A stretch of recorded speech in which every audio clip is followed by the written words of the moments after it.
Welcome everyone to the July OAC meeting.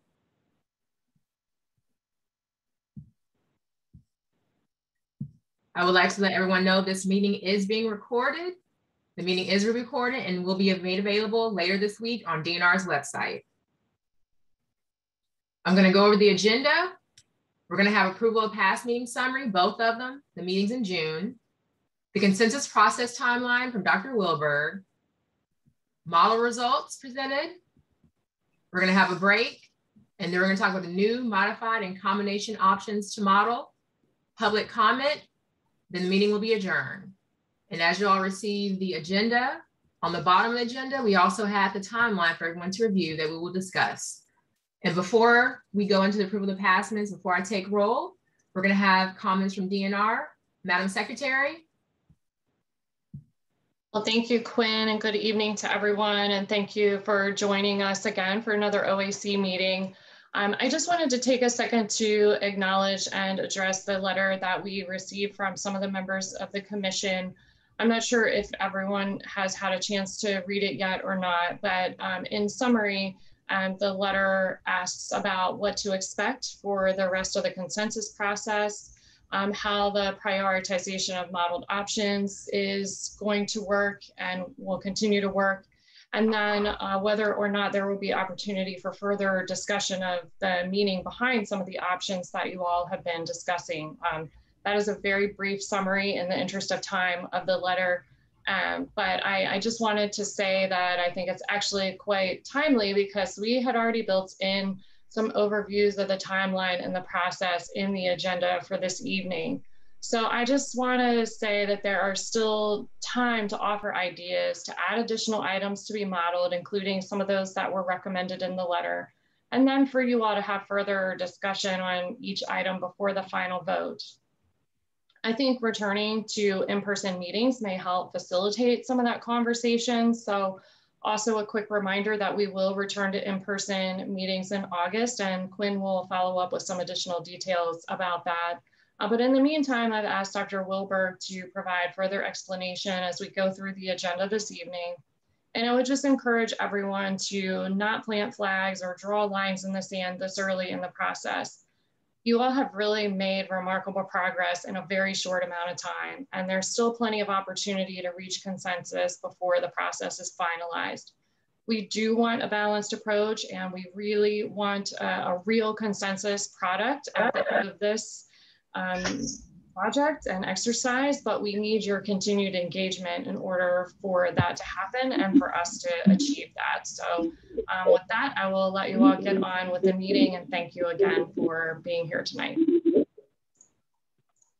Thank you, Madam Secretary. And everyone, when you come on the call, I know some people are calling in, please mute your line. You can press *6 to mute and also *6 to unmute. I will go around and mute everyone, but if there's time you want to ask a question, please press *6. And also I learned you can press *9 to raise your hand if you're on the phone. So *9 to raise your hand, *6 to mute and unmute. Now I will go and confirm attendance.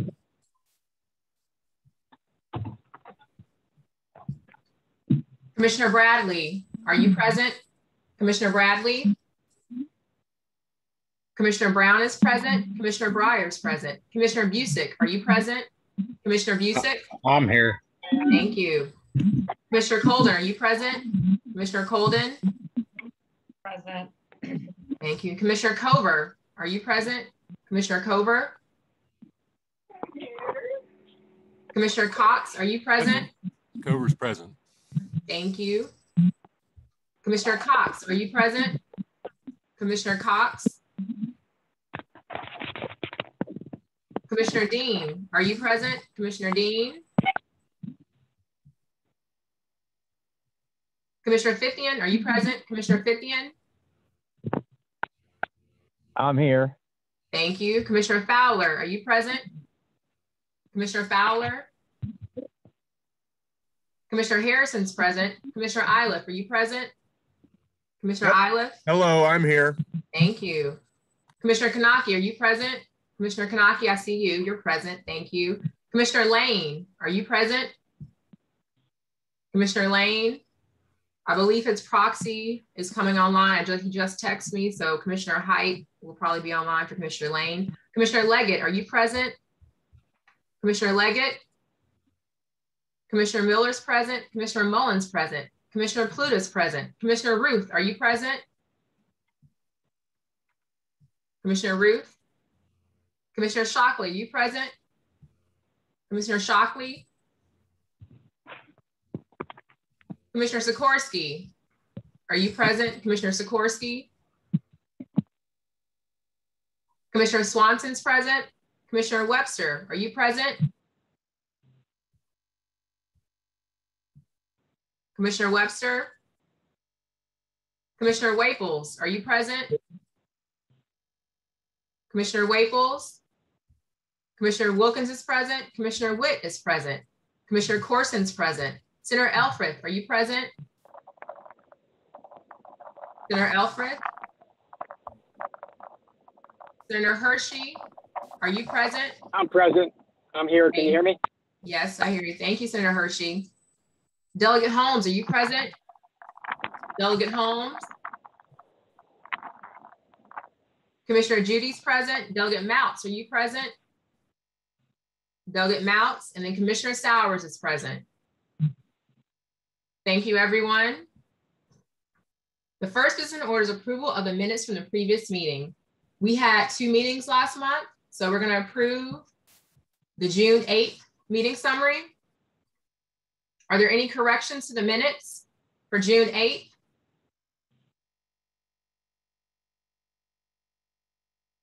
There being no corrections? No.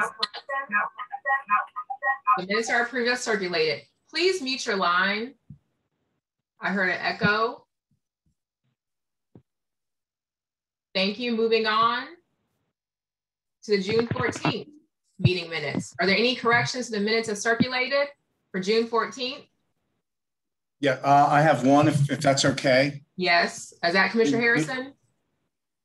Commissioner Mullen. Okay, Commissioner Mullen, yes. Just the second to last page under public comment, Commissioner Brown and Commissioner Sikorsky discussed harvesting of oysters and regulations.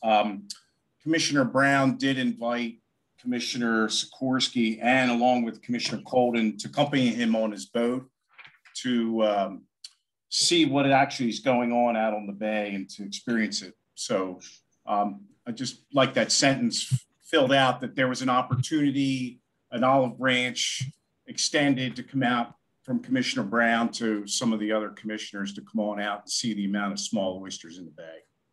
Thank you. Thank you. I will update that and recirculate the meeting minutes. I will definitely update that. Any other comments? And with that change being made, will the minutes be approved? Any other comments?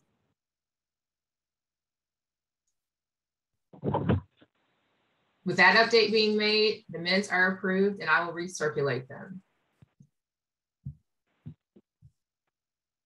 Our next item on the agenda will be consensus process timeline. Dr. Wilberg. Thank you, Quinn.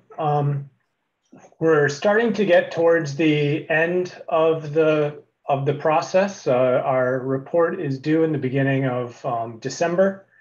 And so we need to make some, not need to, but we're planning on making some rapid progress over the next several months in order to help the OAC get to its end goal of developing a package of recommendations that gets submitted to the department. And so between now and through August, we're planning on getting your feedback on what new options to try and run in the model. And we'll try to implement as many of those as we can. But once we get kind of through the August meeting, we're planning on transitioning from running options through the model to having recommendations being crafted by the commission with the goal of having a first draft of the commission's report in October and then finalize that draft package of finalize that package of recommendations in November, such that again, the final deadline for this is to have the report completed on December 1st. So I guess, are there any questions about the timeline?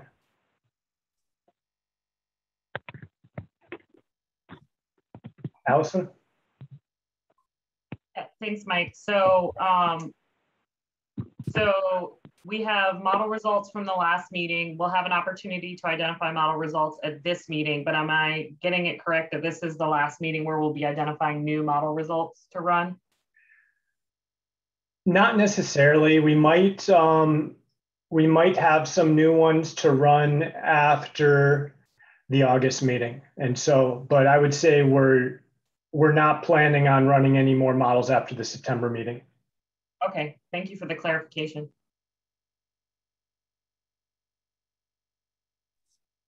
Commissioner Iliff has a question. Hi, yeah, thanks.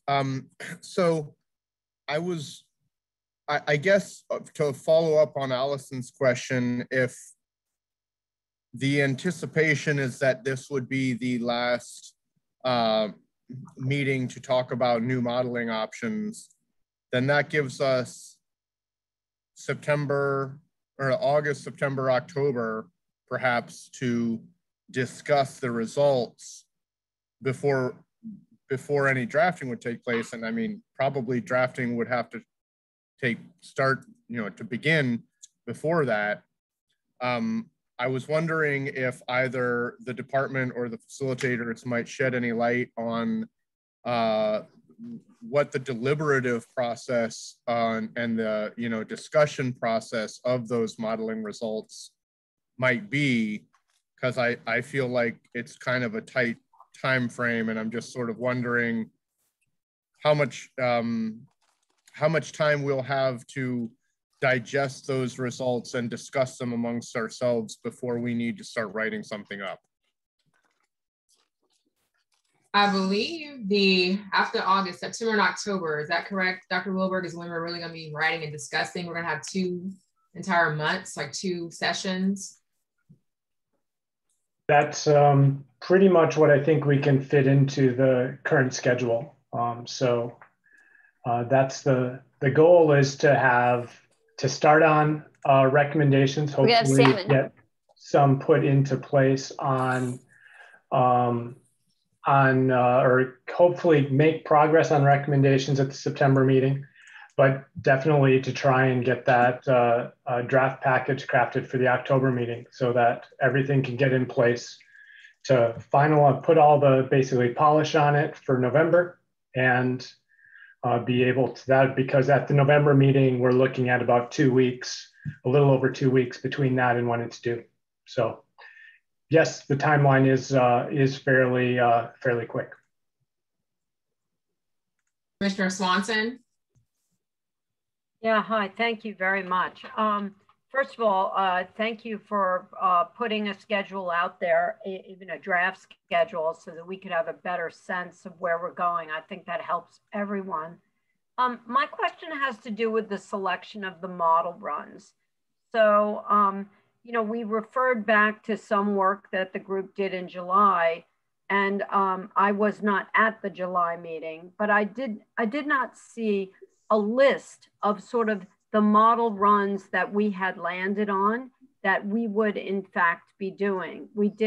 Mike presented some early work, but in terms of the complete list, so we would understand what those runs were. I appreciated some of the group who wrote a letter to say these are some of the runs that we're particularly interested in. But I'm wondering, is there a way, Mike, between now and the August meeting that we could really settle on that list that all of us as a group are interested in?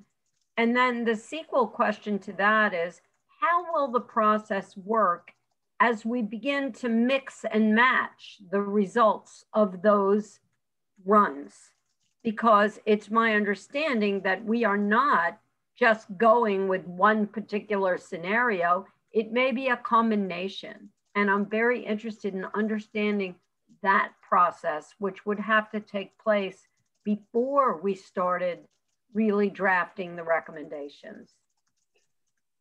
So in terms of a complete list of model options that we're going to run through the model, I'm hoping that we're going to have a first draft of that at the end of today's meeting.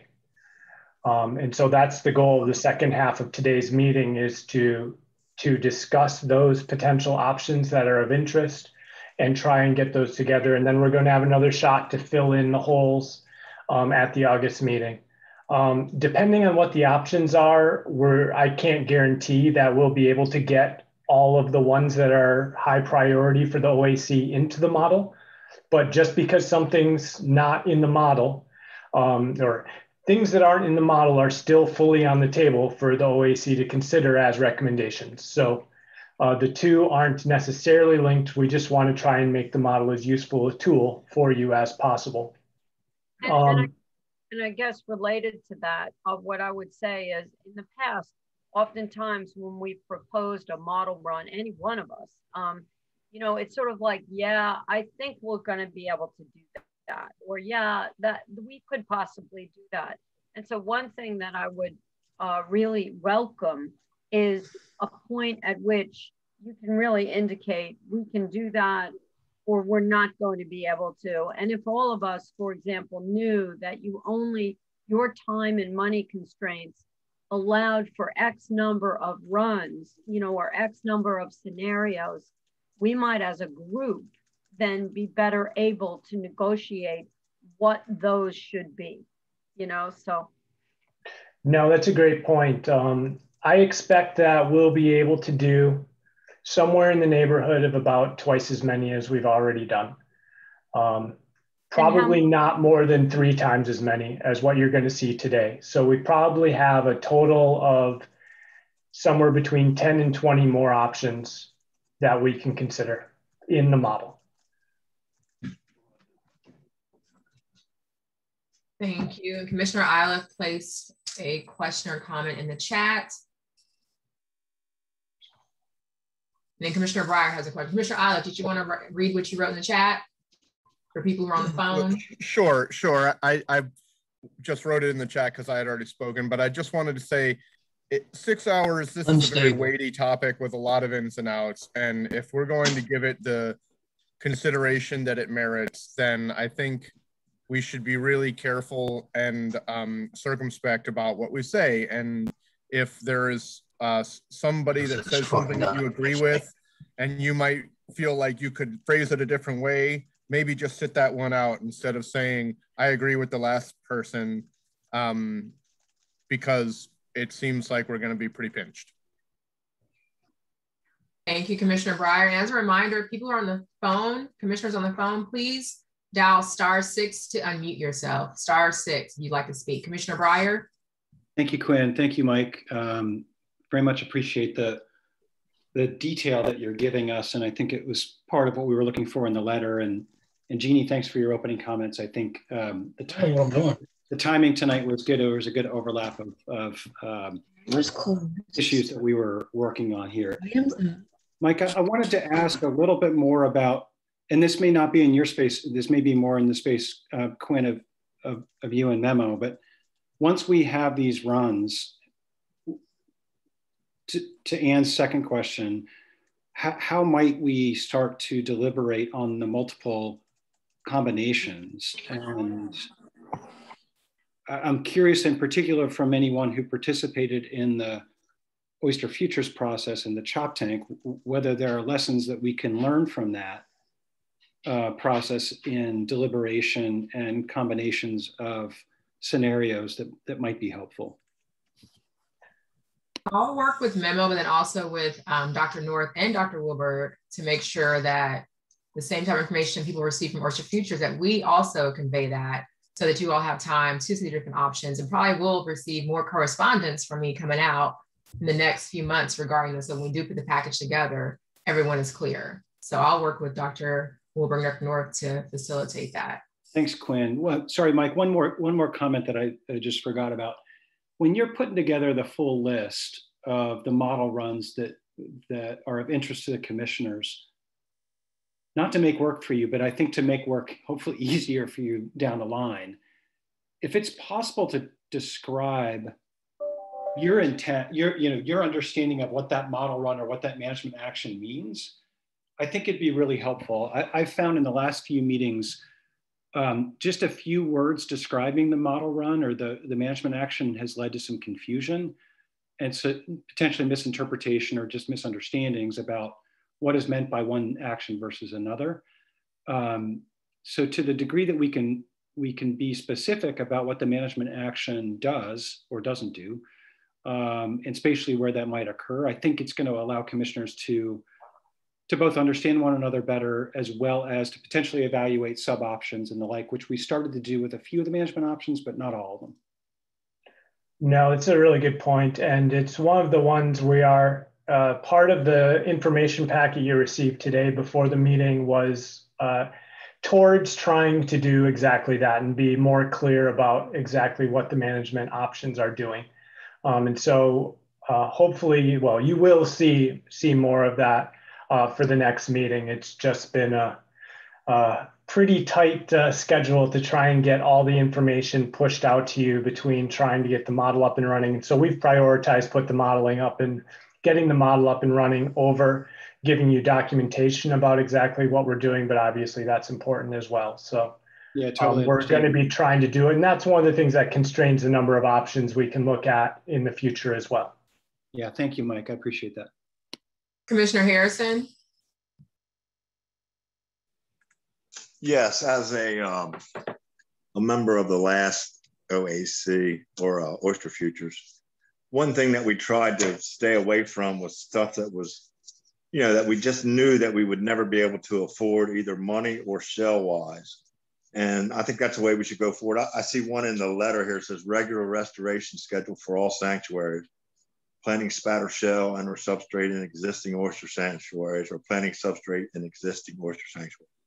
That is 51 sanctuaries. So if we went with just that, we wouldn't be able to afford to do anything else or have the shell or substrate to do anything else. So some of those are the type of things that we tried to steer away from that we knew, that we wouldn't be able to do physically. So. Thank you, Commissioner Harrison. The next business in order will be the model results from Dr. Wilberg. Everyone, please hold your questions and comments until the end of the presentation.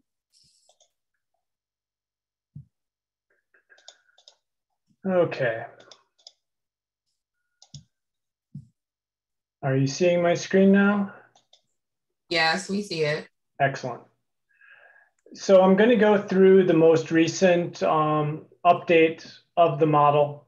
What I can say about this is we didn't get quite as far as we wanted to, but the points that we're going to show you are options that we think we have fully together, and we've made a lot of progress in getting we fixed a lot of the issues that we had identified earlier. And so we're in a good place to finish out the rest of the modeling for this. So just as a reminder, the goal of this model is to help us compare potential different options for Maryland oyster management.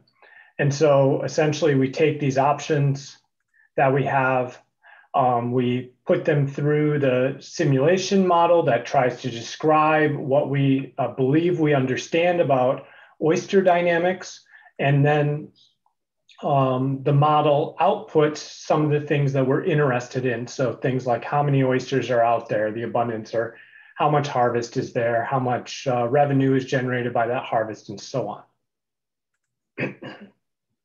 And so this model is one, in order to do this and try and get a model that we believe is finely tuned to describing the oyster population of Maryland, we fit the model to estimates of oyster abundance from the stock assessment as well as the harvest data. And then we use that model to project forward with those parameters we estimated so that it's able to describe the past as well as hopefully then be able to describe the future.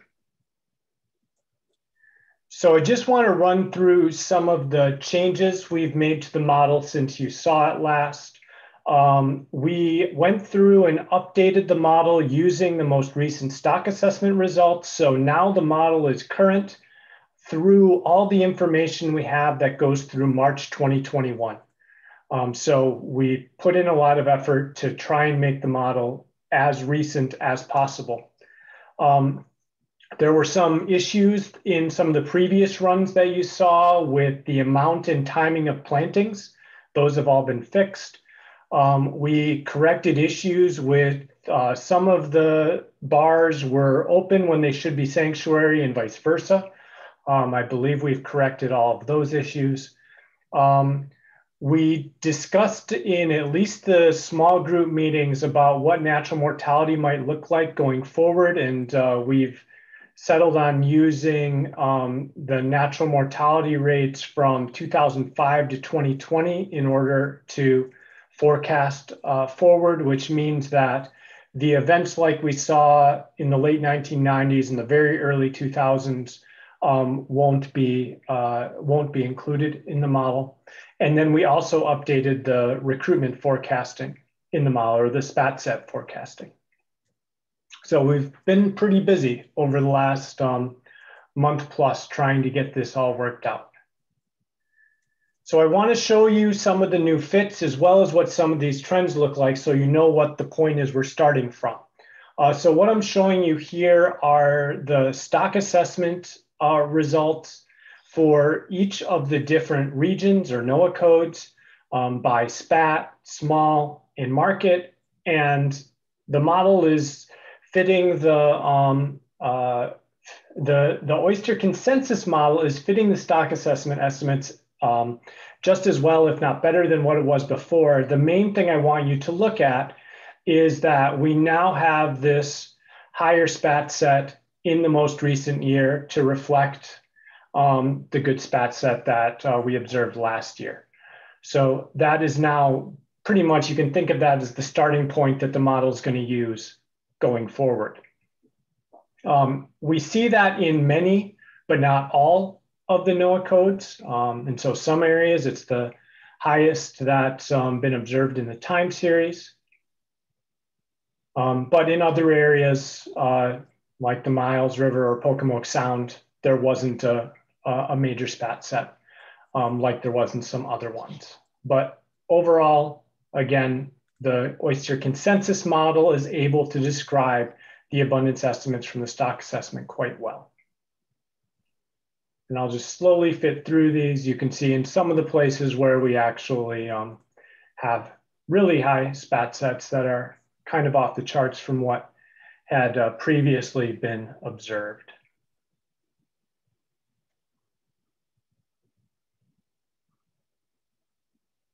There's a lot of them, so I don't have a lot to say on each of them. But so overall, this was one of the major efforts that we did, was to get it up to the most recent information we possibly could.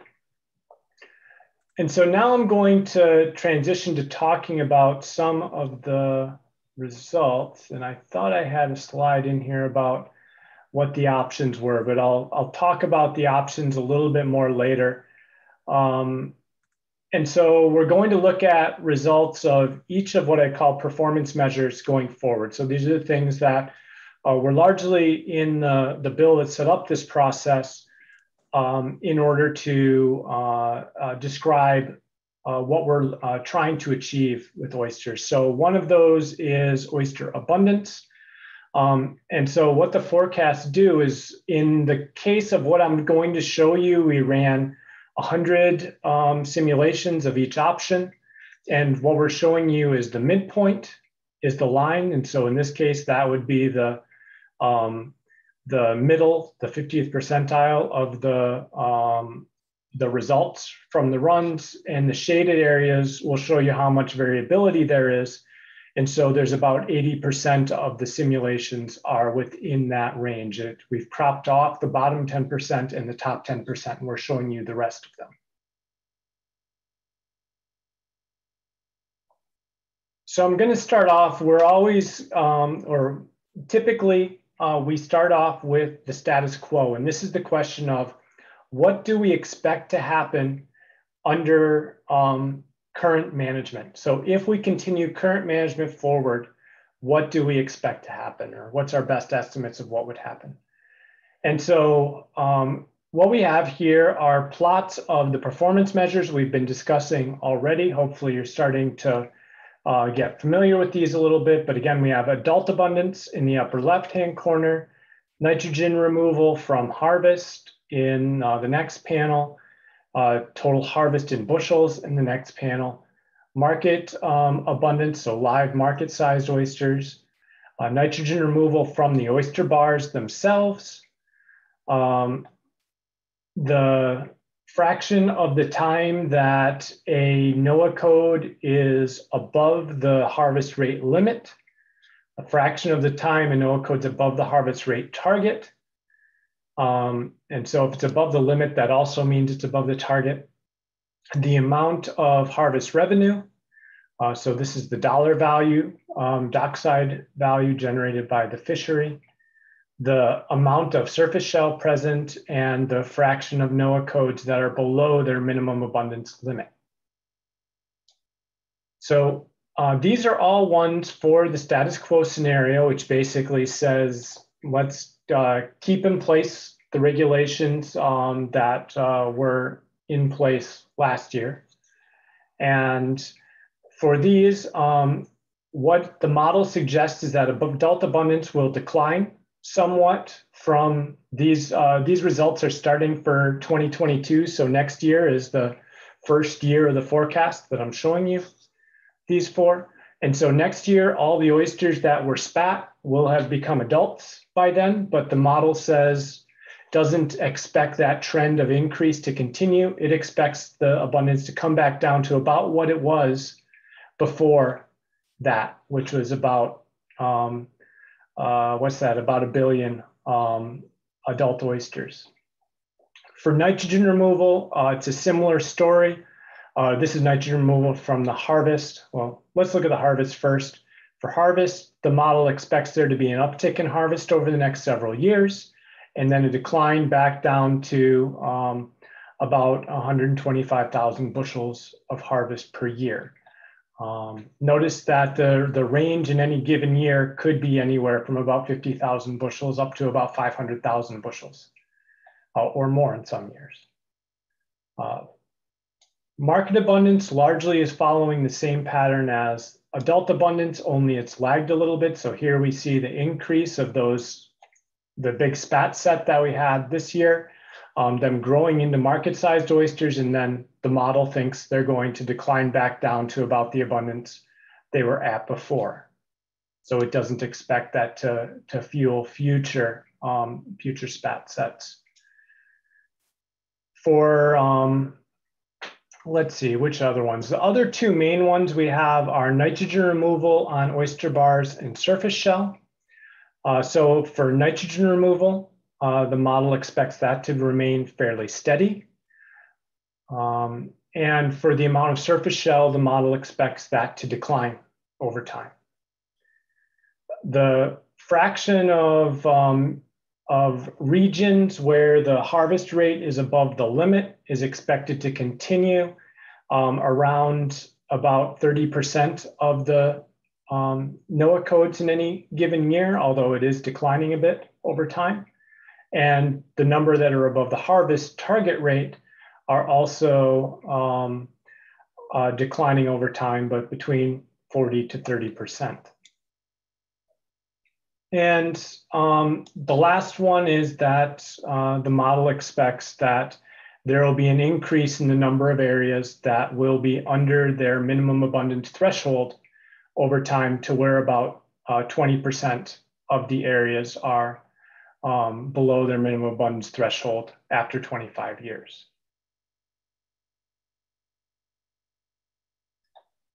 So the next, I'm just going to show a seed and shell one, and then I'm going to show the combinations of, or the comparisons of performance for all the options after that. And then if there's any questions about looking at specific time series plots, we can go back and do that.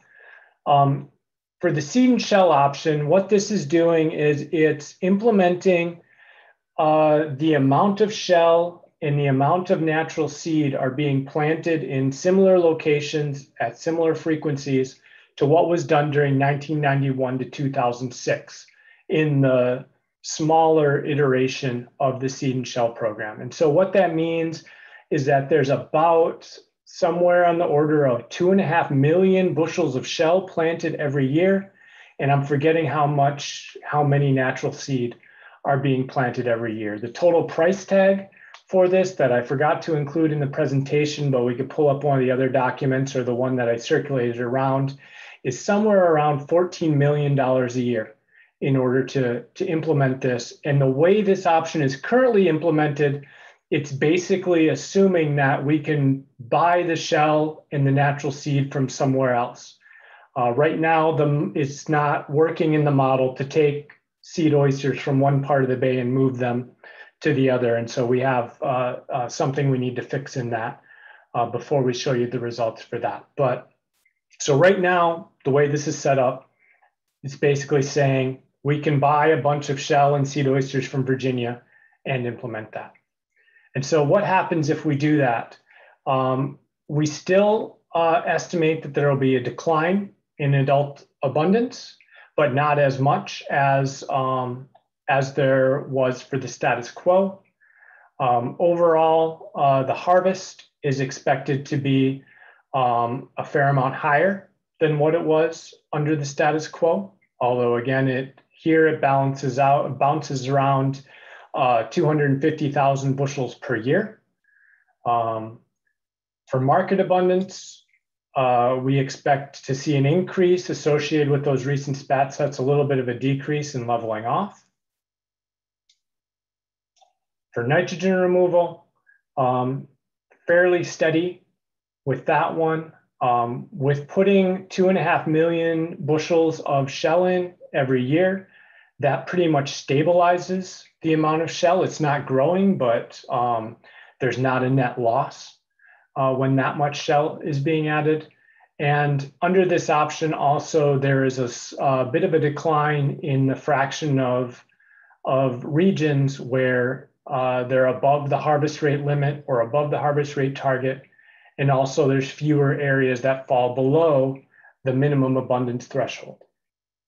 So I could go through plots like this for all 9 of the options we prepared for today, but that gets a little bit tedious. And so what I'm going to do is show some synopses that are both short-term and long-term to be able to compare the results. So what we've done is taken and calculated the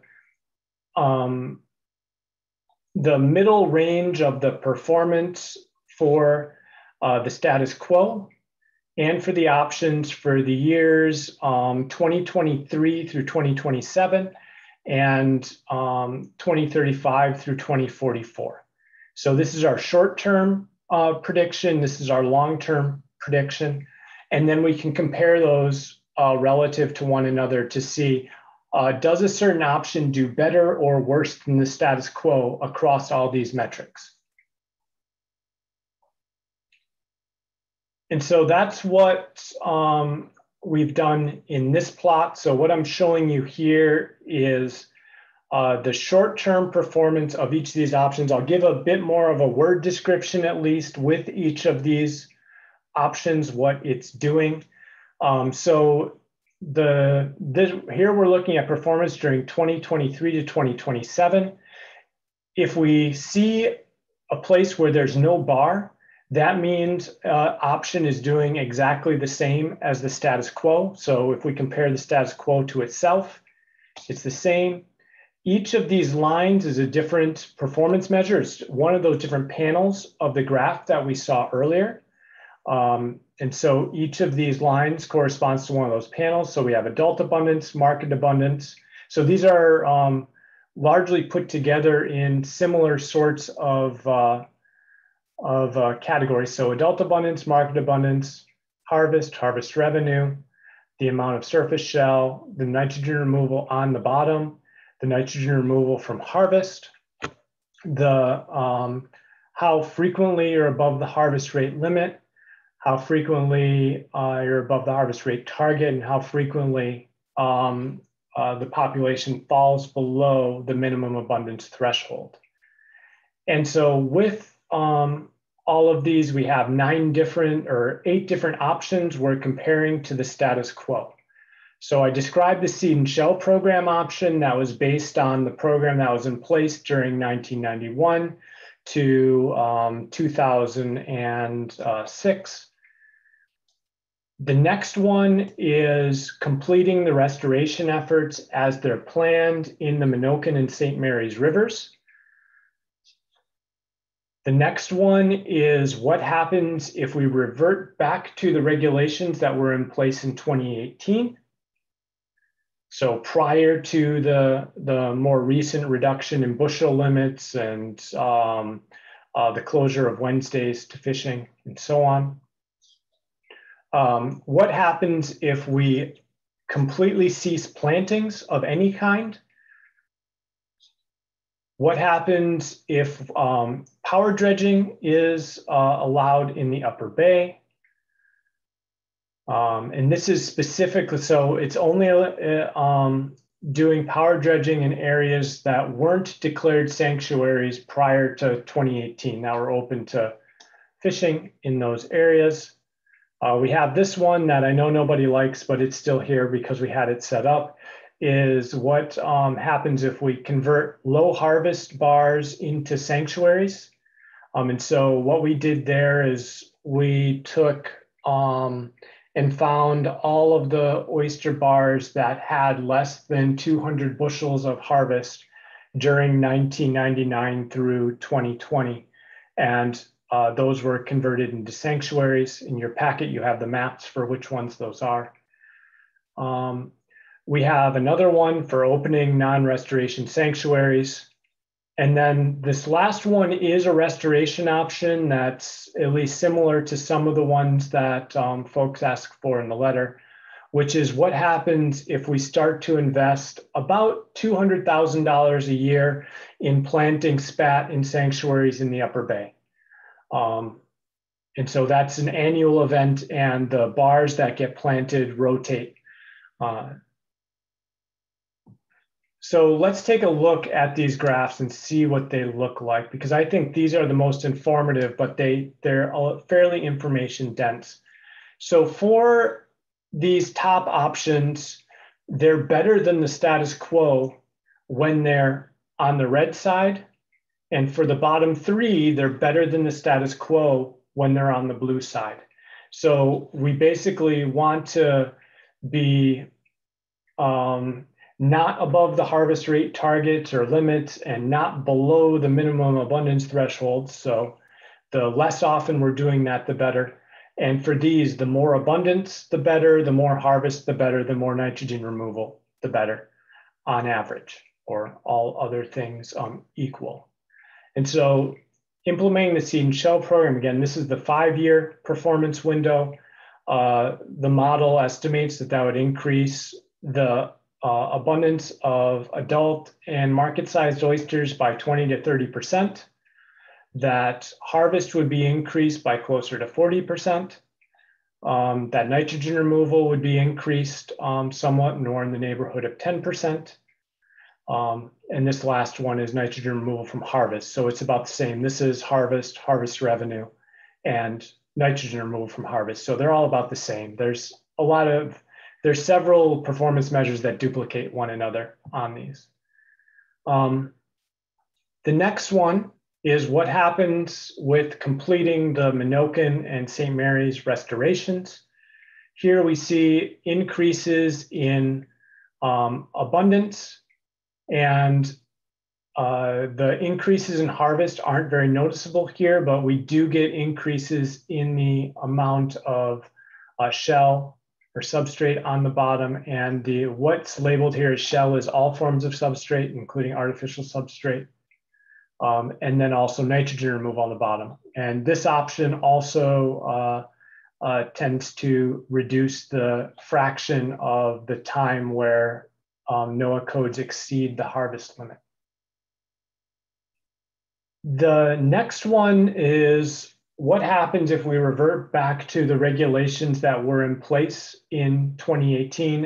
One thing I forgot to say is that with the exception of the things that I'm specifically saying we're changing, all the other aspects of the option are the same as the status quo. So this one basically says we keep all the planting the same on average as it's been the last 10 years. But what we do is we go back to the regulations as they were prior to 2018. And in this case, we see adult and market abundance decrease. Harvest increases fairly substantially going back. And so one of the things this is an indication of is that the model thinks that the regulations that were put in place had a fairly substantial effect on the potential harvest that would be taken. These options also get a bit less nitrogen removal.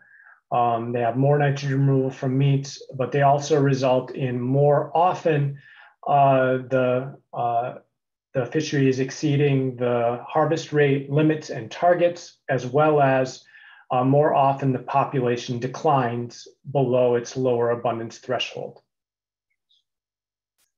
The next option is what happens if we continue the current regulations, but we just take planting off the table, or just do no planting. And so this is more of an informational option rather than one anybody asked for, but it kind of gets at what's the benefit of the current planting activities.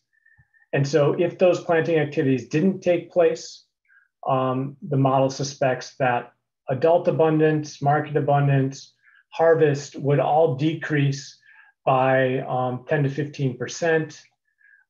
Similarly, there'd be a decrease in shell and a decrease in nitrogen removal on the bottom. And also that we'd see more often the time, there'd be above the fishery would be above the harvest rate threshold and limit, as well as many more of the regions would fall below their minimum abundance threshold. The next one that we have here is what happens if the areas of the upper bay that were open to harvest prior to 2018 were reopened to harvest. They're closed currently.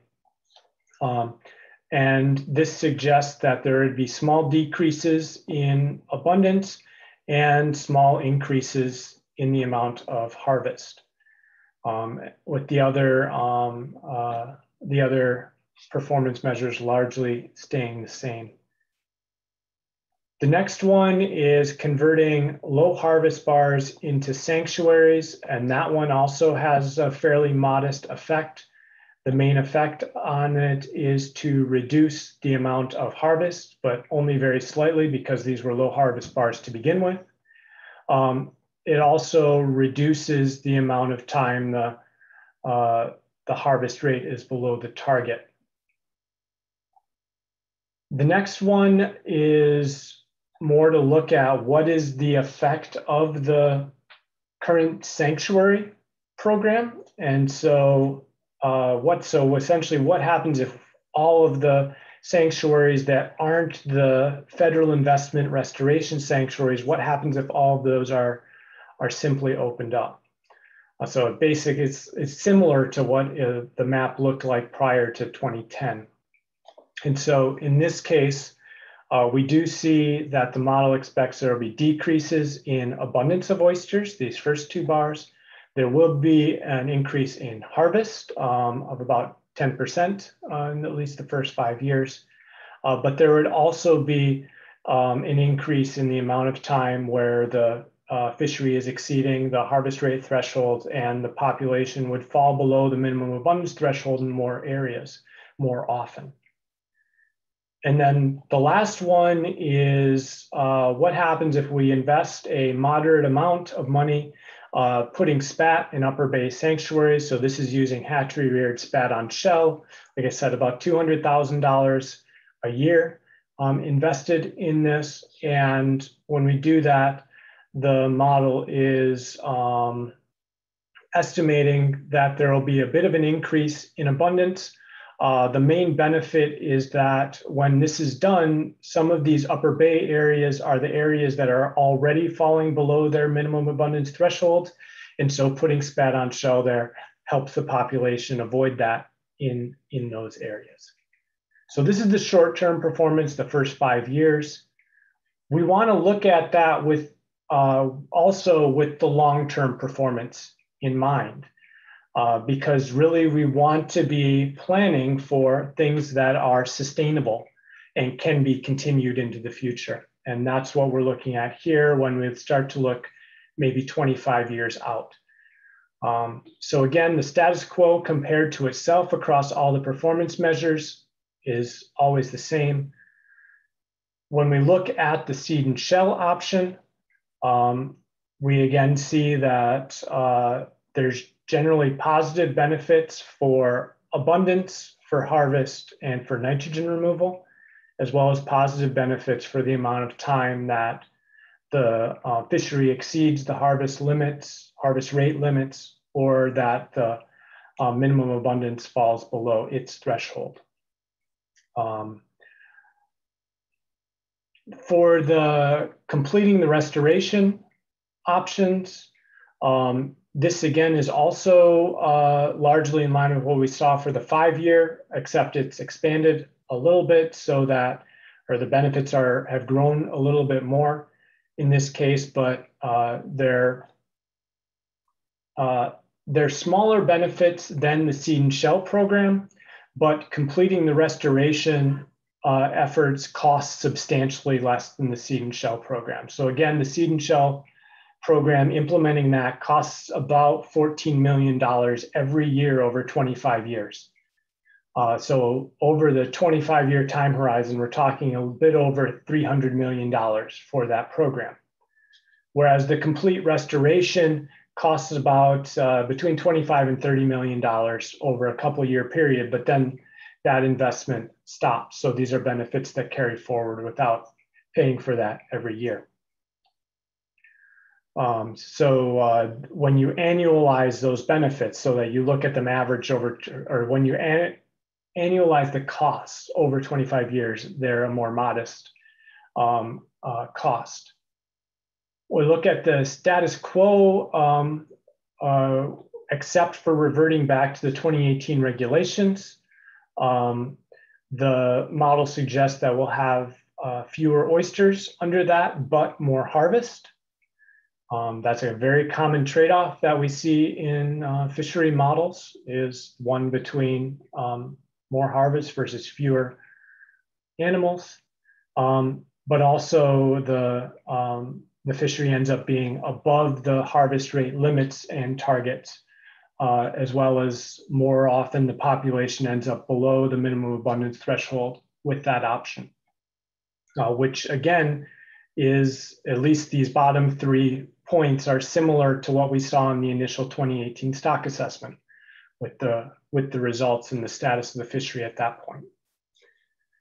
For the status quo regulations with no planting scenario, in these cases, the model suggests the population will decline if all the planting activities are ceased, and also that the fishery will harvest less, about 30% less per year, and also that more often there will be more areas where they're below the minimum abundance threshold, and more often they'll be above their harvest rate threshold. With power dredging in the upper bay, that option again is kind of a smaller version of the status quo 2018 regulations, where you see decreases in abundance. These decreases are smaller because relative to the rest of the bay, there's not a lot of oysters in the upper bay. There is a bit of an increase in harvest. We see decreases in the amount of shell and the amount of nitrogen removal on the bottom. And then also there's more frequent overages of the harvest rate limit, and more often the population falls below the minimum abundance threshold. If we make more of the bay into sanctuaries, but the areas that are targeted for sanctuaries aren't very good habitat, or at least they wouldn't be protecting very many oysters now, those efforts would tend to increase abundance a small amount. They decrease the harvest by a small amount. And so this one has probably the smallest effect of any option. So my takeaway from this is that just making something a sanctuary doesn't make it an effective sanctuary. You can make sanctuaries that don't do much in the way of good. And so there needs to be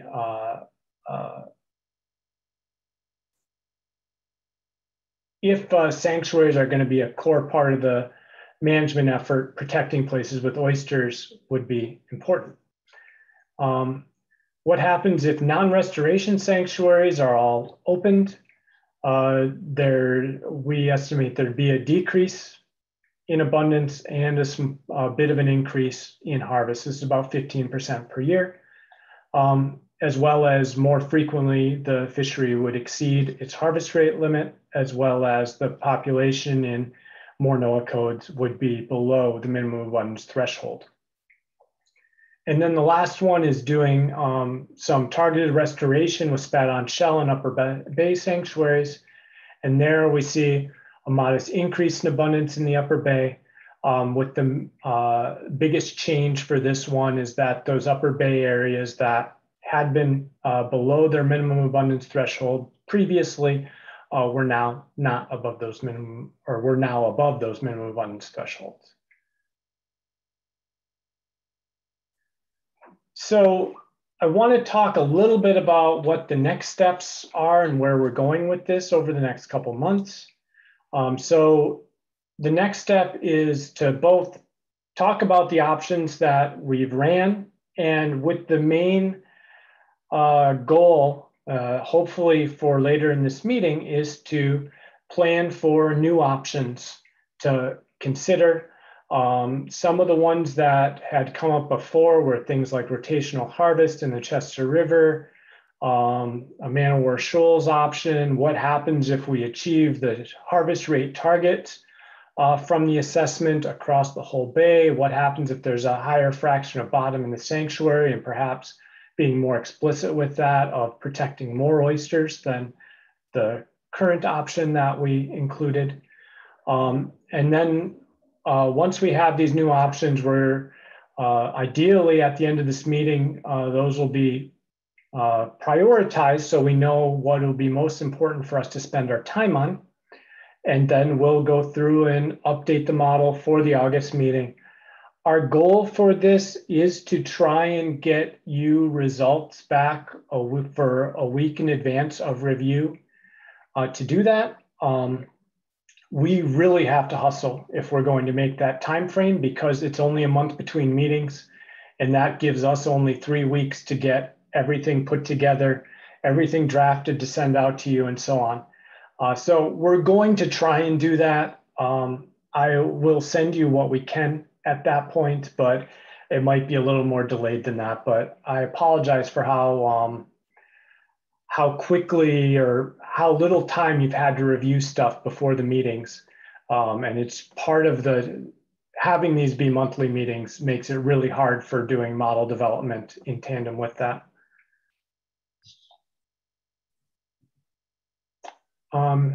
And so that's the main thing I wanted to talk about to start with.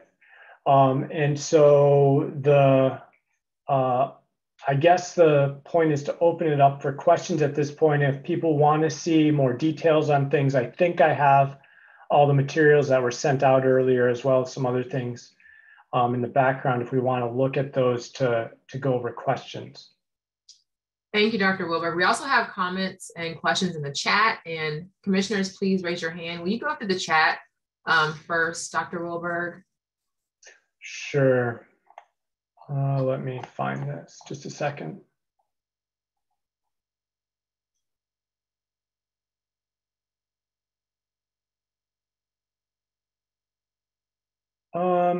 So Tom was asking for a copy of the presentation. I can send that out right after. We can get that to you right after today. I apologize for not sending that out earlier. The results slide should all be in your results packets. as well as there's additional information in there on the costs of each option and maps of each option.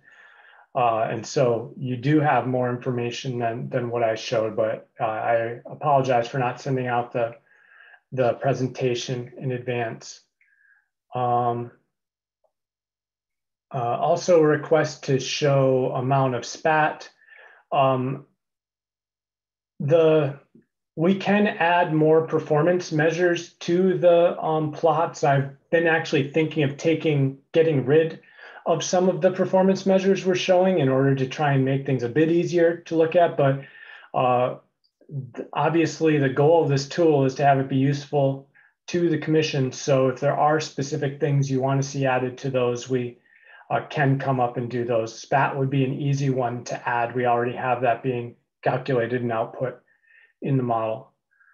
The next one is, does the status quo scenario include any of the restoration efforts that have been ongoing or existing industry plantings? So yes, the status quo includes about $2 million a year in activities. So that includes planting spat on shell, it includes planting shell, and it includes planting natural seed oysters. So all of those things are added. One of the things that we haven't been able to include yet because of the way the database is set up is the planting of artificial substrate and how much artificial substrate has been added in areas that aren't the restoration sanctuaries. And so that's something that we've had on our list for a while, but haven't gotten to yet. So those are all the plantings. Also, the model includes in the 2014 to 2020 time period, all of the restoration plantings that were put in Harris Creek, the Little Chop Tank, and the Tread Avon. So all of those plantings that were done previously are loaded into the model as having been done. So Mike, can I build on that? I asked that question before we saw the comparison, and now seeing the comparison, I'm wondering if you could discuss what is different then in the status quo with respect to that and the restoration, because it seems like it might not be that much different, and that might be driving some of the results that we're seeing. And whereas some models might be very different, some scenarios might be very different in the model versus others that aren't. Yeah, so the only difference between the status quo and the restoration scenario are we've included all of the planting of artificial substrate and planting of spat on shell that's planned for in the blueprints for the Minokan and St. Mary's rivers. And so those are the additional options that are, or the additional activities that are done above and beyond the status quo for that option. Okay, so the status quo basically has 60% of the restoration already included in it. And there may be some limitations in how the restoration is reflected in and modeled. Okay, all right, thank you. Let's see, the next one had to do with the colors and whether things were good or not, depending on which performance measure it was. It says it was answered.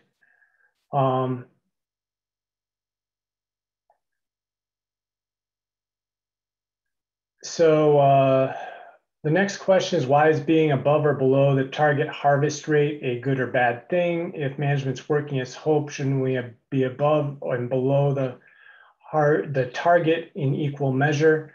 I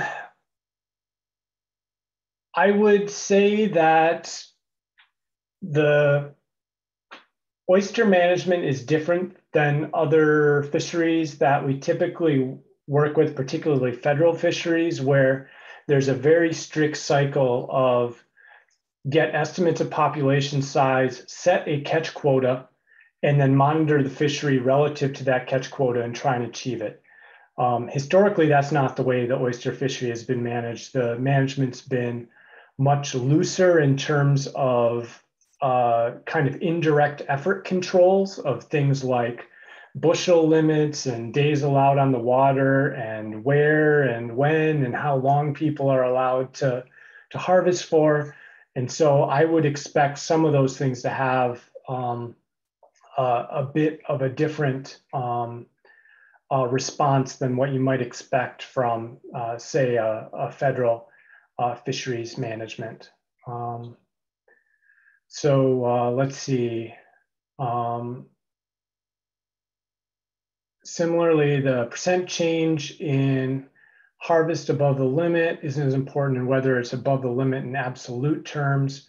So yes, what that is, what I think you're asking with that one is the performance measure only says whether or not it's above the limit harvest mortality rate. It doesn't say how much it's above or whether it's right at it, which is important. It becomes pretty tricky to quantify that because remember, we're considering this for 36 different regions simultaneously because that's what we have harvest rate limits for. And so what that metric is in any given year, what fraction of the NOAA codes have harvest rates that are above the limit or above the target. And so trying to categorize how much they're above it would be tricky to do. And I haven't thought of a good way to do it, but I'm definitely open to suggestions. And what is the assumption about nitrogen loading to the bay over the next 25 years? Doesn't that affect nitrogen removal? I suspect it should affect nitrogen removal. The basic assumptions in the model right now are that for each amount of oysters in the bay, they're going to remove the same amount of nitrogen 25 years from now as they are now. If the amount of nitrogen being removed by the oyster community is less, if there's less nitrogen in the water, or more if there's more nitrogen in the water, then you're correct that would affect those nitrogen removal calculations. But right now we're basically saying that all of the future nitrogen removal will be similar to what we're observing now on a per amount of oysters basis. The next question is, do the flag diagrams differentiate between harvest and restoration areas? Trying to understand if options that talk about removal of N via removal of meat is dependent on opening restoration areas. So first off, none of the options that we've shown open any restoration areas. So that hasn't been modeled at all. Here we're just talking about tallying the total. If we say we have 100,000 bushels of oysters harvested, we have the calculations built into the model to convert that into basically how much nitrogen is in the meats of those 100,000 bushels of oysters, and that's what's being accounted for. We do not have the performance measures right now of what's happening in restoration areas versus harvest areas. And so if you want performance measures that look at, okay, what's abundance in restoration areas or abundance in sanctuaries doing compared to abundance in harvest areas, we can do that. Right now I'm just trying to think on top of my head the code that we'd need to go through in order to do that, but it is possible to do that. One of the things I really wanted to have for you today, but we just didn't get to it, was to have spatial maps of population change and harvest change. So we could see what areas of the bay is abundance increasing, what areas of the bay is abundance decreasing. We were going to summarize those though at the NOAA code basis. And so if that's not a useful basis to look at them in or you want something that's even more granular, we could go all the way down to the bar level and make those plots, but a lot of the bars are pretty small, so it would be hard to see on a map what's actually happening with them. Hey, Mike, can I just add one quick follow-on to that question? This Sure. is Sean. Thanks. Just in terms of thinking about the modeling going forward, I like the idea of somehow being able to provide a credit to industry to in the same way as perhaps you can get a credit for conservation. There is something to think about, is that if you natural harvest or wild harvest, there's a lot of there are different categories within that. So if you go out and just harvest an oyster that otherwise that was just born there on its own, natural spat set, and you leave it there for the rest of its life, it'll remove a certain amount of nitrogen. And then if you grab it out of the water, it will remove less, but you will capture a credit for that. Whereas if you put an oyster in there based on some seed and shell program or something like that, then maybe your tally is a little bit more accurate, because that's an oyster that might not otherwise have been there, and you can put it in there and incentivize removing it by getting a harvest credit.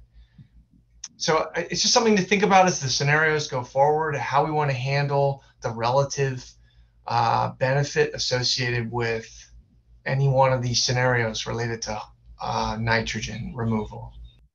Mm-hmm. No, that's a good point, and that's definitely one that I know we talked about at previous meetings, as well as they've been talking about in the BMP meeting. So we can definitely talk about trying to think about sort of nutrient credits associated with planted oysters for the fishery.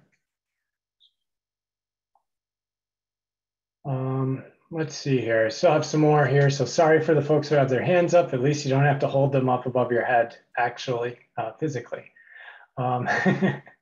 So the next question is, since we don't want to be above the harvest limit, shouldn't we use a third color to indicate that it's undesirable? And so, yeah, I've been thinking about actually changing those plots. So anytime you're on the right-hand side, it's beneficial, and anytime you're on the left-hand side, it's a negative. And so we can definitely try to come up with something that is more, you don't have, so you can just look at the plots and more easily say whether or not something's good or not without having to have it all memorized. Let's see, the next one is that it's important to note the scale of management investment varies substantially between many of these options. Yes, any of these options can be scaled to be larger or smaller than they already are. And so if you look in your information packet you were distributed earlier today, it does give you the total price tag over 25 years for each of these options, as well as it gives you an average price tag in each year for each of these options to give you some idea of what the size of each of these would be. Thank you. And now we're going to go to Commissioner Colden and then Commissioner Miller. Thank you, Quinn. Thanks, Mike, for that presentation. It's really helpful, and good to see some of these options again in detail. I wanted to go back to some of the changes to the model that you had discussed, and I hope that I can ask a couple questions on this topic because I have a couple. So using natural mortality rates for 2005 to 2020. So I'm assuming the assumption there in picking those years is that we're sort of beyond the disease times. I mean, I have a little bit of a concern about just assuming that we won't experience higher rates of disease into the future. So, so yes, that is, the assumption is essentially that the mortality rates that we saw, particularly in 2001 and 2002, that we're very unlikely to see again.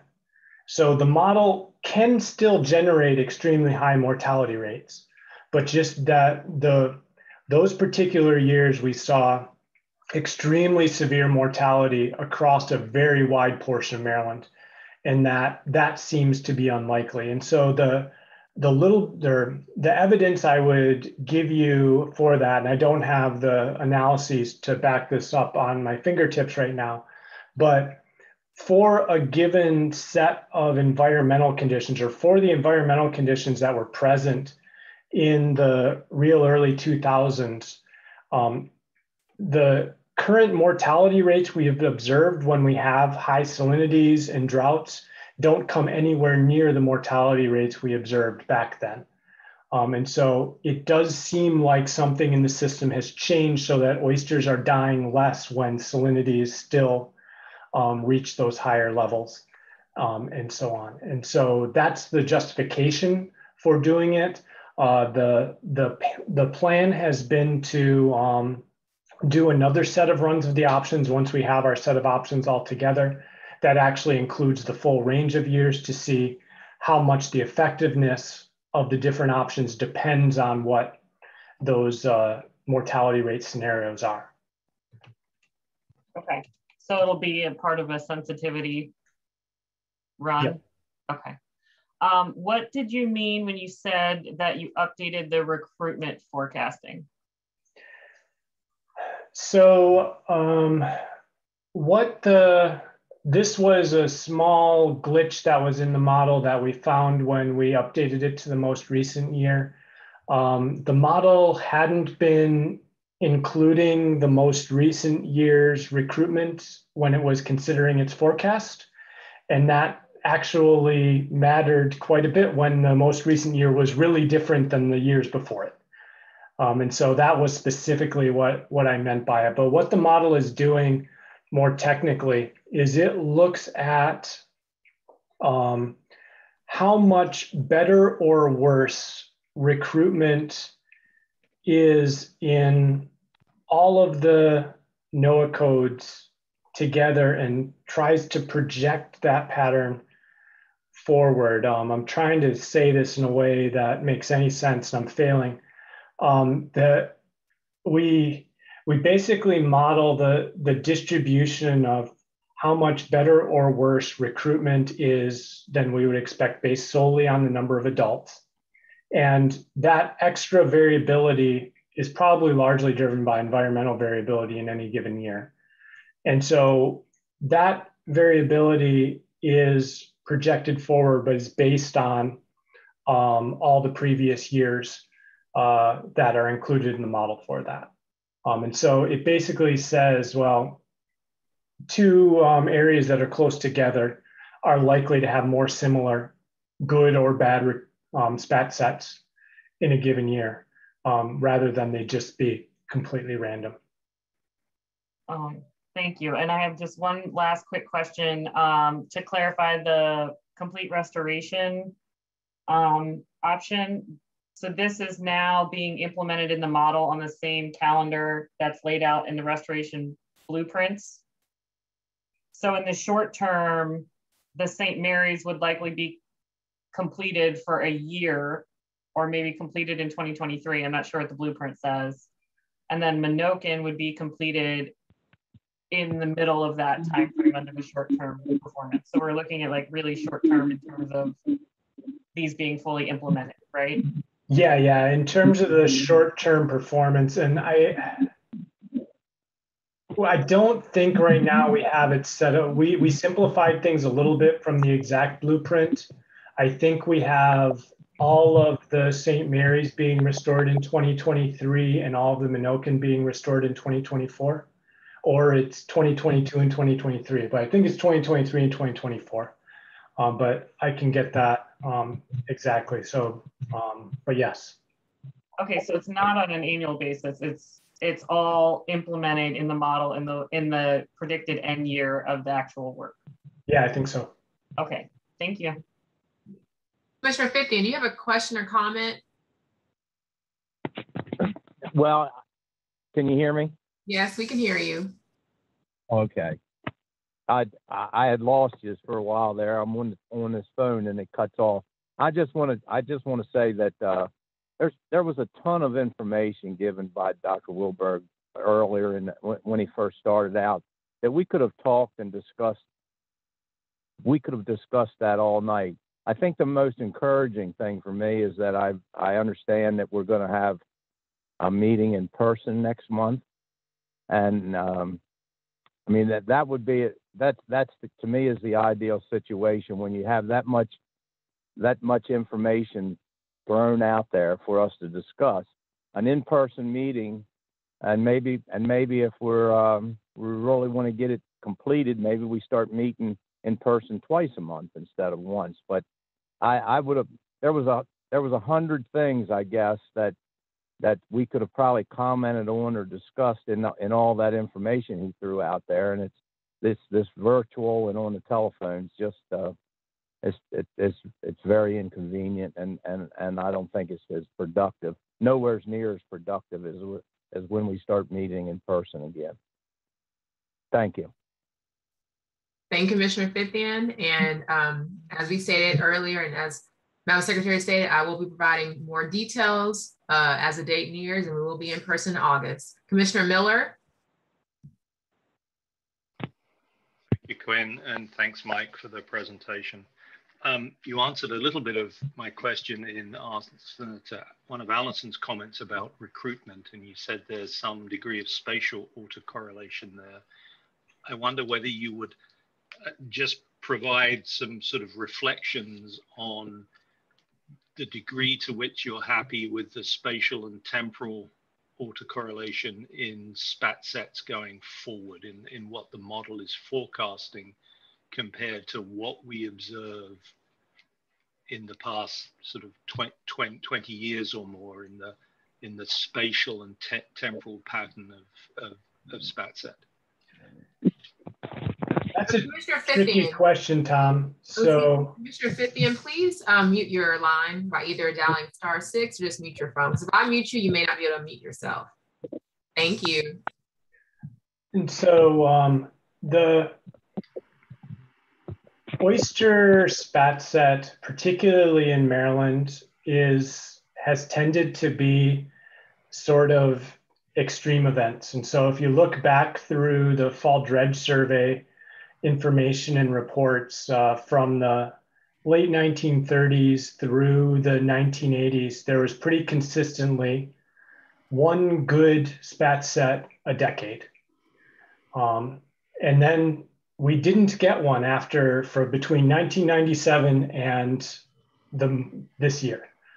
And so things have changed a little bit, and trying to forecast those kinds of extreme events is always challenging. So I'll just say that's my main reservation is I know that there's those sorts of extreme events.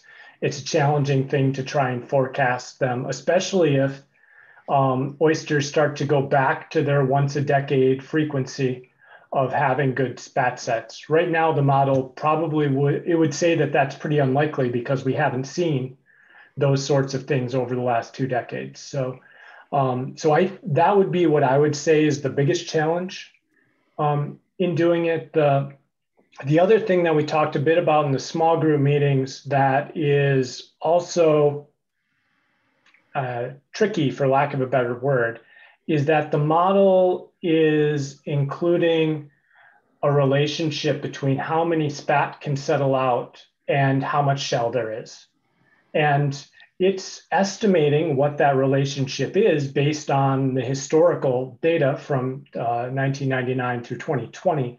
But just given the information we have, I think that's a fairly uncertain relationship. So given that, Mike, I'm certainly not after you making predictions for any individual year, whether it's going to be a good or a bad year. But when you look at the spatial and temporal pattern that the model is predicting as you forecast it, does it show large coherent spat sets, or does it show a degree of spatial heterogeneity that we don't really see in the record?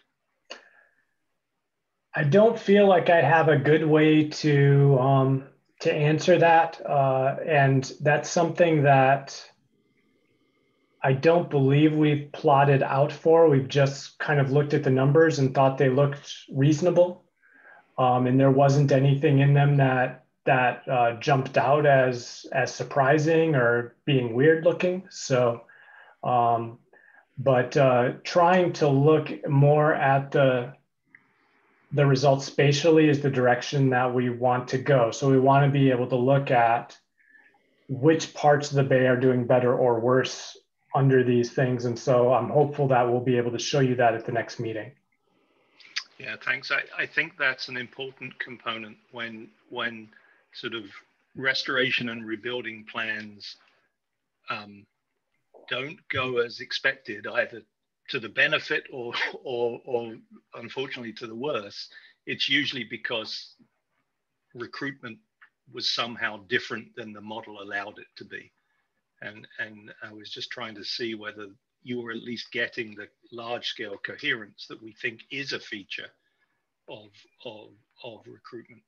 Yeah, it's all based on what was the historical patterns from 1999 to 2020. And so that's what the model is using to do the forecast. And so from that sense, we're using as realistic assumptions as we can that are finely tuned to the actual estimates and observations that we have of abundance and harvest and so on over time. So from that point of view, I think we're doing it about as well as we can, but I just always hold a grain of salt for these sorts of things. Whenever it's a Yogi Berra sort of thing, yep. Making predictions is hard. When it's about the future, it's even harder. Yeah. All right. Thank you. Commissioner Harrison, then there's a question for Commissioner Sowers in the chat, and then Commissioner Zombie, and then we're going to take a break. Commissioner Harrison? Yes, Mike. Yeah, thank you for that presentation. It has to do with the shell loss. In the seed and shell part, you said we're planting about 2.5 million bushels of shell a year, which we know is probably not going to be possible. We're going to have to reduce that number. And you said it stayed level, meaning I guess we lost 2.5 bushel of shells a year. And it doesn't seem right to me, because like right now we're only putting maybe 200,000 bushel over. And yet we're seeing, increase in our areas, especially in Broad Creek and down the bay and other areas. We're seeing the bars kind of growing. And so I'm worried that maybe still needs a little tweaking. So, and also on that seed and shell, is that still with some of the seed or seed areas still in Miles River, or have we changed that to the lower bay? So the last question first. Right now, the seed and shell program that's implemented basically says we're buying all the seed from outside the bay. And so what we're planning on doing for having the actual natural seed areas in the bay, we've taken all of the ones from Miles River and Eastern Bay out. And so now they're the ones that are all farther south of there, kind of Broad Creek south are the ones that we're retaining in for seed areas that were historically present. For the first part about amount of shell being lost, yes, you're right that under the status quo, the model was suggesting that there was probably closer to, it's between 2 and 3 million bushels of shell lost per year. But again, that's bay wide. I suspect that more of that shell loss was happening in the upper bay where there's fewer oysters. But yes, that is exactly what it was shown. And as we've talked about some before, trying to include shell in this model has been a particular challenge. And it's something that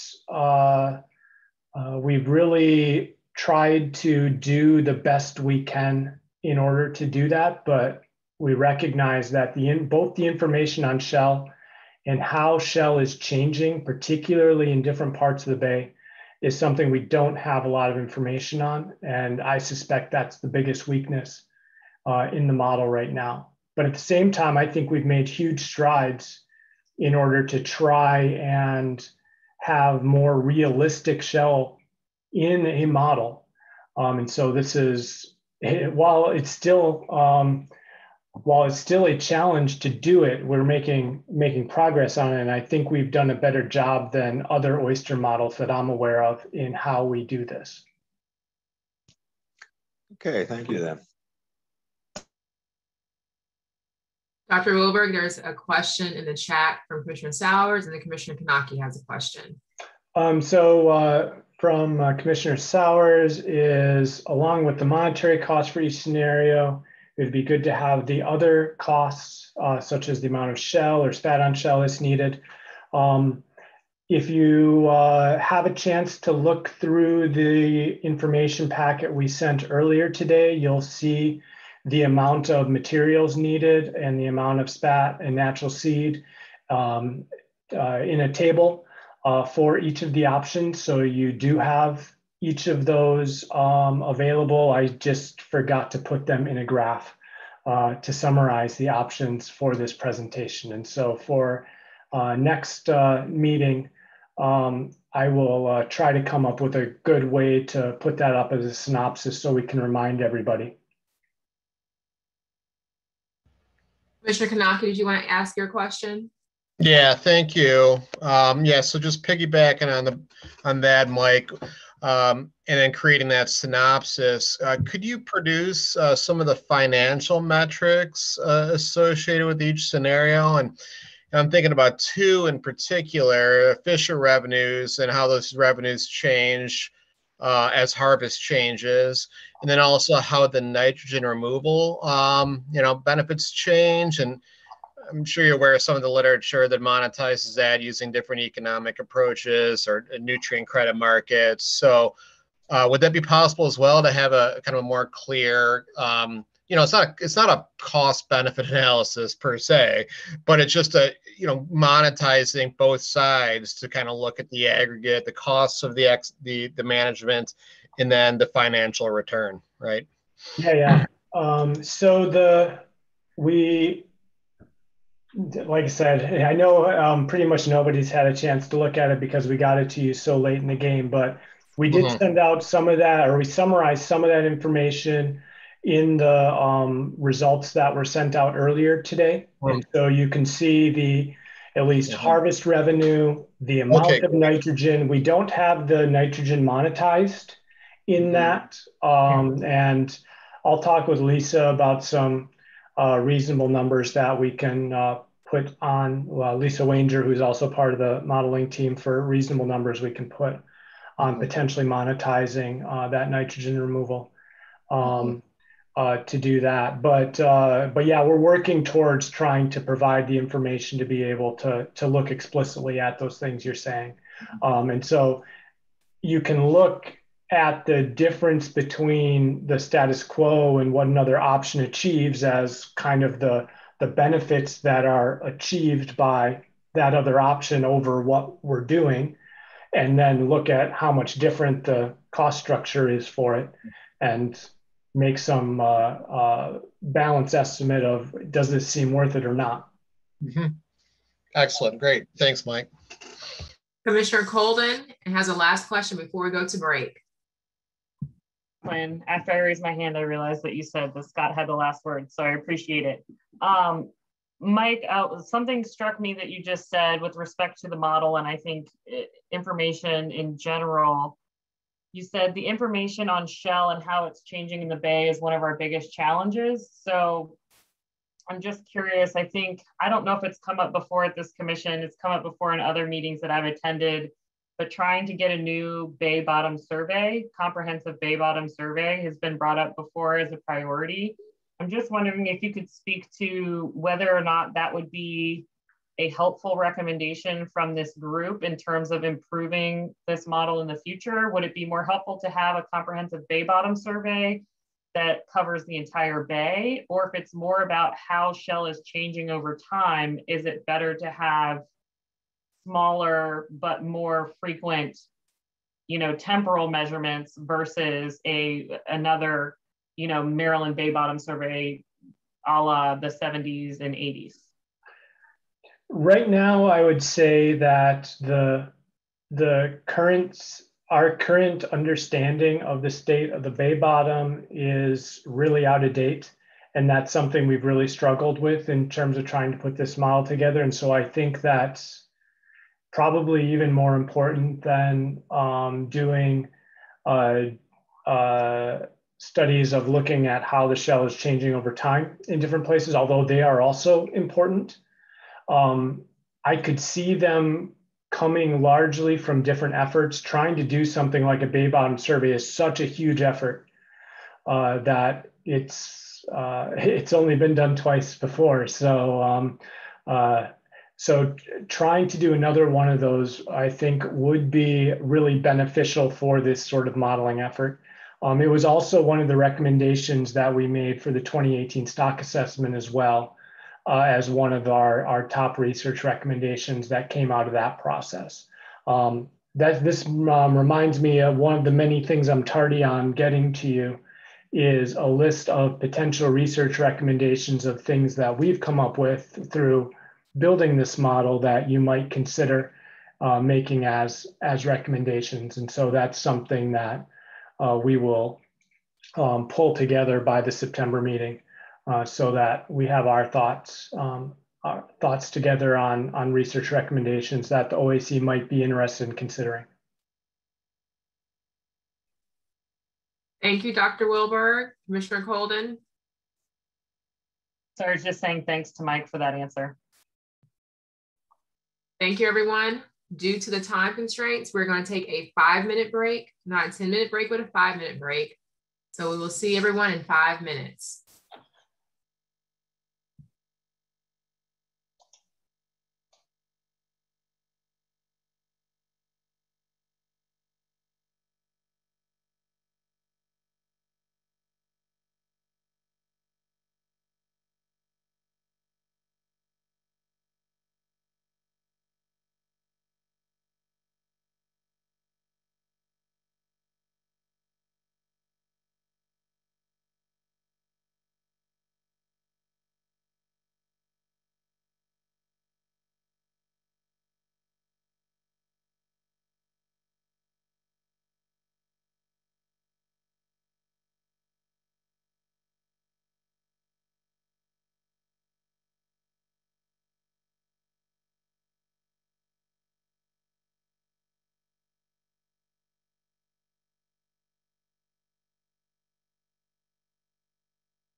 Welcome back, everyone.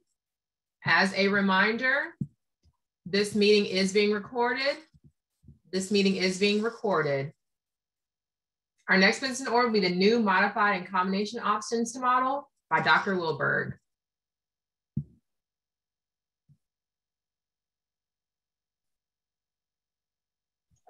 So this is basically where you've gotten to see what we've done before. Where we're going is to try and do more, incorporate more of the options you're actually interested in into the model so that we can try to estimate their potential performance. And so now is the time to potentially discuss, or is to discuss those options and hopefully prioritize which ones you're most interested in so that we have very explicit marching orders for how we go forward with this over the next month to 2 months. And we do have a question about going over how we're going to go over the results at the next meeting. I anticipate it will be something similar to what we did today, only as I said before, I'm hoping that we'll get the results to you a week in advance so that you have time to look over them before, but it's going to be tables of results and graphs similar to what I showed today, as well as some written explanation of what the options are that are being considered so that you have that information to kind of prepare for the next meeting. But we will be doing a review of it at the meeting as well, or at least that's what I'm envisioning.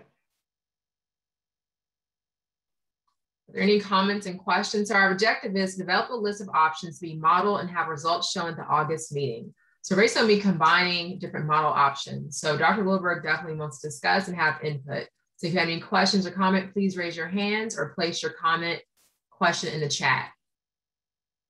Any combinations you would like to see modeled? Commissioner Colden? Yeah, thanks.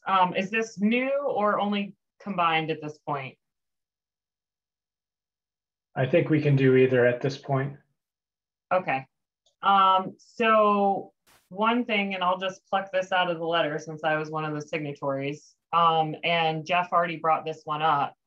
With respect to a regular restoration schedule for non-restoration sanctuaries, I would be interested in seeing a 3 to 4 year planting schedule with spat on shell and or substrate. I don't know if there's the option to do both of those, but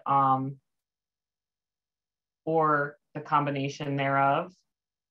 But I think that's sort of what I was thinking on that, and welcome others to weigh in if they would like to see a different schedule for that. So in terms of a price tag, can you say approximately how much you would like that to cost, and we can come up with something that would match that in terms of project size? I think we can go up to $14 million. Well, I don't know if that's the case, or can we do it just so that we would want to see like all of the named bars within a certain subset of sanctuaries? Like if you were to divide them all up into 4 or 5 regions or 4 or 5 cohorts? Or are you saying you think that that's already going to blow that out of the water? If we talk about doing restoration with both artificial substrate and spat on shell at the same levels as was done in the restoration sanctuary, it would exceed the 14 million a year budget pretty substantially, I believe, just off the top of my head. So yeah, and I'm not sure that that's kind of what I'm going for. It's more of like, instead of the intensive large scale restoration type of approach, it's more of like a maintenance and long-term building abundance type of approach. So I'm not sure if I have a great answer on how to exactly tell you to implement that, but is that resonating for you? it's certainly possible to set up. It's just it's kind of the specifics of how big it will be. So that's the main thing, because we won't. I suspect that we'll only be able to run maybe 1 or 2 of this type of option, and so getting some that are kind of dialed in more on the ballpark of Okay. something, rather than a complete exploration of all potential options. All right, well, I will throw this out as a straw man, and Sean just commented too, which is helpful in terms of looking at the second seeding numbers for the restoration tributaries to determine a maintenance planting estimate. I think that's one good approach. I think I don't know if anyone is on who could give us an estimate of that, but the other thing I think is if we just want to assume that it's a similar scale to the current plantings that are going on of 2.5 million per year, bushels per year, a similar sort of effort being expended there. I think that would be a lot more in line with what would be necessary. I think at one point we talked about there's a restoration approach in there, and I don't remember which one it is, at 200K. And you know, I don't know if you're going to get very far with that, even just in the Upper Bay. So yeah, you saw it was a pretty modest effect. Yeah. So I welcome anyone else to weigh in if they have a different idea on that, but I think maybe that's a good straw man starting point, is an equivalent level of effort to the current repletion plantings. Allison, I'll just weigh in for a sec, Mike, if I can jump in. It's just the comment that I made in the chat was relevant to this, which is, you know, to what degree can we scale up some of the existing management options beyond where they currently are? And I realize there's a spatial component to that as well that is implicated in the model, but it seems to me there's some options here to look at almost an ROI type approach, right? Where we're looking at what return on investment do we get over a longer period of time for across all the different value systems that we're looking at. Yeah, it's totally that's totally what our goal is. It's just with the way we have the model set up in terms of how specific the options need to be, it just makes things there's a lot of room for us to make choices in how things get either distributed or how big they are, what gets done, where it gets done, for us to build something that isn't something that you're very interested in. And so to the degree, if there's specific ideas of, we'd really like to see things put in this place, we want it this scope, those things will help us try to give you information that's more useful to your deliberations, which is the whole point of this. Commissioner Sowers.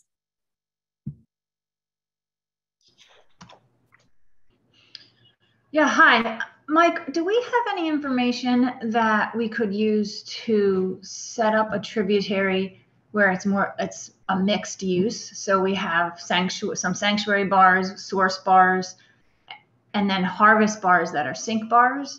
And so a modeling more of a network where those management measures are more, you know, adjacent to each other. Now, I know why the sanctuary and the harvest areas now are aligned as they are, and there's some, you know, feasibility issues with maybe collating things. But from a perspective of how it would work in the model, and from an oyster perspective without other concerns, you know, I'm wondering if we have the information to, and maybe it's selecting a tributary that has both sanctuary and harvest areas in it, or picking two tributaries that are side by side, where one's a sanctuary and one is a harvest area, and now making them both mix. So there's sanctuary in both and harvest areas in both. So I don't know, do we have anything in the model that would permit something to look, us to look at an approach like that?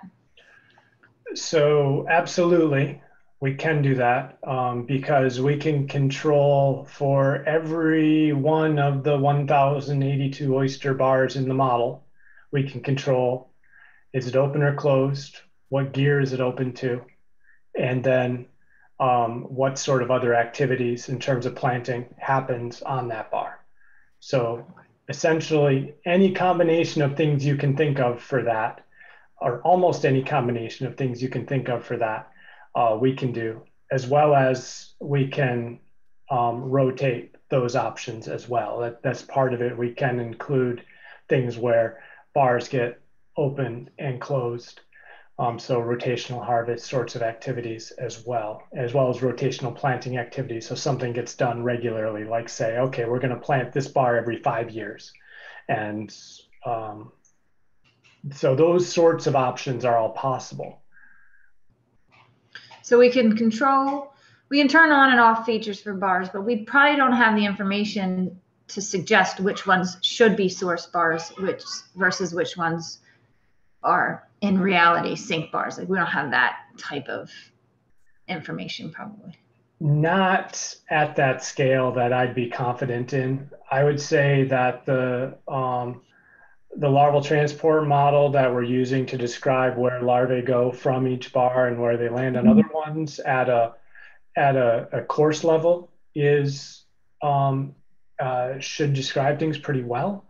But when we start talking about exactly how many go from one bar to another and whether or not that's changing over time or stuff like that becomes much trickier, as well as even our estimates of abundance on every bar are pretty crude at this point. So I think if we tried to do that sort of focus to use the model to identify sources and sinks, it would be pushing the model a little bit too far.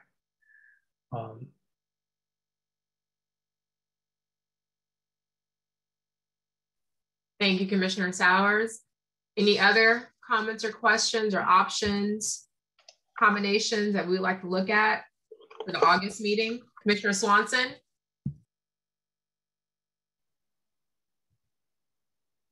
Yeah, thank you very much. Just a couple of questions. One has to do with rotational harvest. Earlier, there was a mention that there had been talk about doing a rotational harvest run looking at the Chester. But I was also wondering if you wouldn't be doing rotational harvest looks at, across Maryland's waters and maybe at different time scales, whether it was, and I would, defer to also the watermen on this, but, do you look at a 3-year rotation? Do you look at a 4-year rotation? And again, this is just to see what the model is saying. The other thing is that the letter that was shared with us from a group of the commissioners that had a set of model runs, all of which to me made sense in the big picture as we look at a variety of different options. So I'm wondering, will that list be included? Have we now decided, okay, we're going to do those runs? So, in terms of doing rotational harvest for much bigger areas than just the Chester River, we absolutely have the capability to do that. It's just deciding how we do it. If it were of interest to the group, we could set up an option where all the public oyster bars are rotational harvest bars. And so they get open and closed every other year or every 3rd year or something like that. So we have the capability in the model to set that up and run it. It comes down to what the group is most interested in doing, because I suspect when we get close to the end of today, we're going to have a long list and then we're going to say, what are the top 10 of these the group is really interested in considering as potential recommendations. And that's where we'll focus our efforts. And if we get to the other ones after that, great, but we're gonna try and get those top 10 down. I mean, I would certainly think that we should put it on the list to see if people, we should put all of the options that were included in the letter, but also, you know, this rotational harvest at different time scales on the list to see if everyone on the group wants to take a look at that.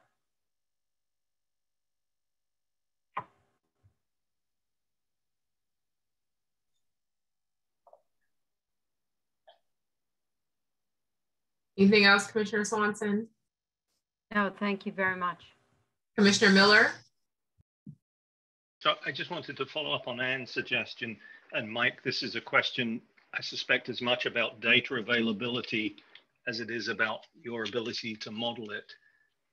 There's obviously tremendous flexibility in how you could do rotational harvests that would give you nightmares to try and cover them all, of different frequencies, different. So one of the ones that would seem to me to be rational would be to base the rotation on some perception of abundance. That bars have different productivities and so may have different rotational schedules. Are the data available that you could do something like that, or are the oysters so sampled or catch not be a significant indicator of abundance that you really couldn't put it in place, even though you could model it, but we couldn't put it in place in terms of a management practice? So I think there's two different aspects to your question that I'm hearing. The first, so the first part is, can we do a rotational harvest based on abundance of the bars? While it's possible to do that in the model, in practice, we don't have that kind of data in order to inform it.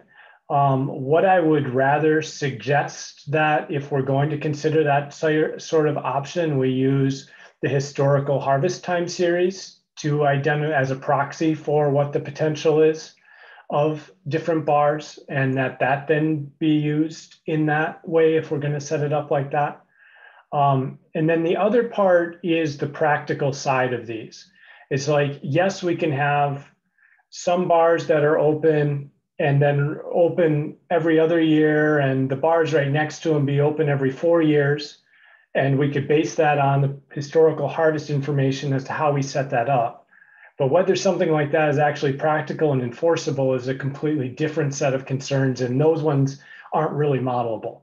We can set up whatever we want in the model, but there's certain management actions that would just be a nightmare to ever try to implement and enforce and follow or anything like that. And I think that's a very valid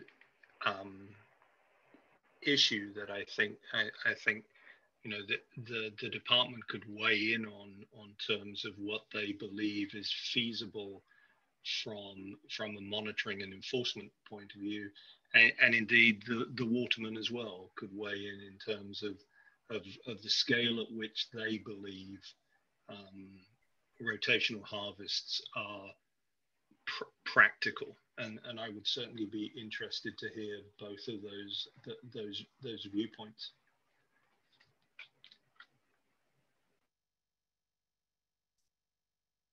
Thank you, Commissioner Miller.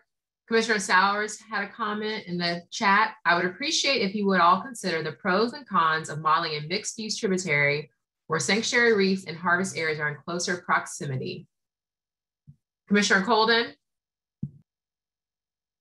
Writing a question/response to Angie in the chat, so I figured I'll just save the typing. Would what Angie is interested in, and Angie, please chime in if I'm not capturing this. I think you're sort of envisioning a more integrated approach, but would like pulling out specifically the St. Mary's River, for example, sort of give us a scenario like that where you've got a restored sanctuary upstream and harvest area downstream in close proximity? I'm just wondering if it's something that we can pull out of model runs that have already been done. And Angie, I'm not trying to knock this option. I'm just wondering if it's something that we already have. So St. Mary's might be an example, but I was definitely thinking of where they were even more integrated than that, but that might be a start. So if we do an option that is like the one that you originally suggested of doing some more substantial restoration efforts in most of the sanctuaries around the bay, I think we would achieve what Angie was suggesting to start with, which is you would have these patchworks of sanctuaries that have lots of oysters in them, and then harvest areas that are outside of those that potentially benefit from having those larger pockets of adult oysters. And so if we go with some of those first options of implementing more planting efforts in sanctuaries to get the abundance in some of the other sanctuaries up, I think we would also achieve those other options of having these networks, for lack of a better term, of areas where there's sanctuaries that they would differ from the current program in that there'd actually be oysters that are protected in those sanctuaries. I say this somewhat facetiously, but the model suggests there aren't very many oysters in most of the sanctuaries. Yeah, I think again, it's not as integrated as what Angie is going for, but I think another area where that could possibly manifest that we could try and pull out and look at specifically would be Tangier, because you'll have like Minokin and you've got a bunch of other like non-restoration sanctuaries down there as well, kind of in the vicinity. So that might be another place if you have to look at a specific example. I think when we look at, for example, the complete restoration scenario, am I right in saying that, you know, some of that may also be washed out by the fact that we're looking at bay-wide results, and those are likely to have very localized effects? Absolutely. The places, if you try and look at the maps that we gave you of what the restoration efforts are in St. Mary's River, and you try to see them on those maps, you can barely see them.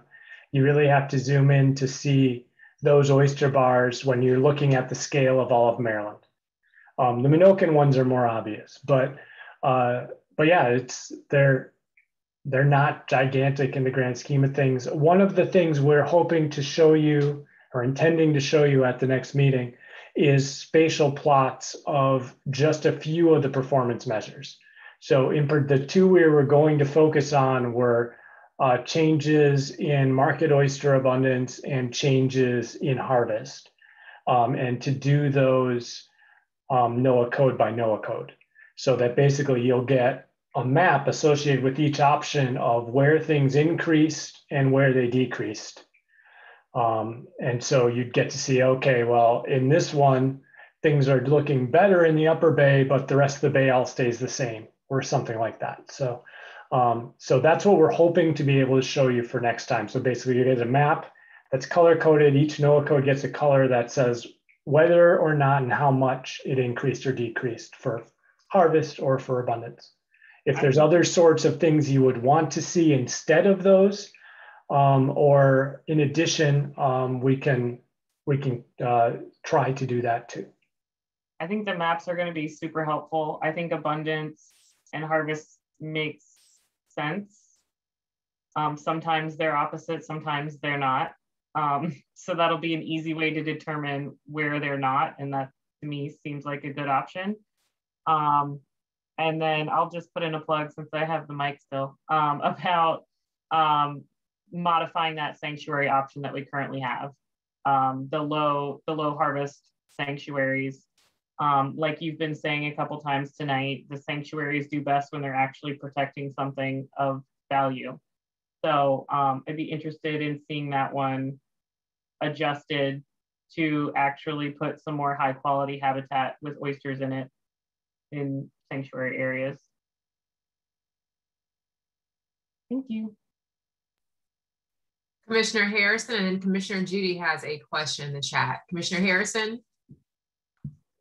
Yeah, I wanted to talk about, you know, we're saying that the seed and shell thing would be $14.5 million. And to be realistic, you know, I think we should run that at maybe 1 million and maybe even 500,000 bushel, but keep the 14.5 million. That looks good, looks really good. But one thing that we're going to run into with all of this that we're talking about is shell.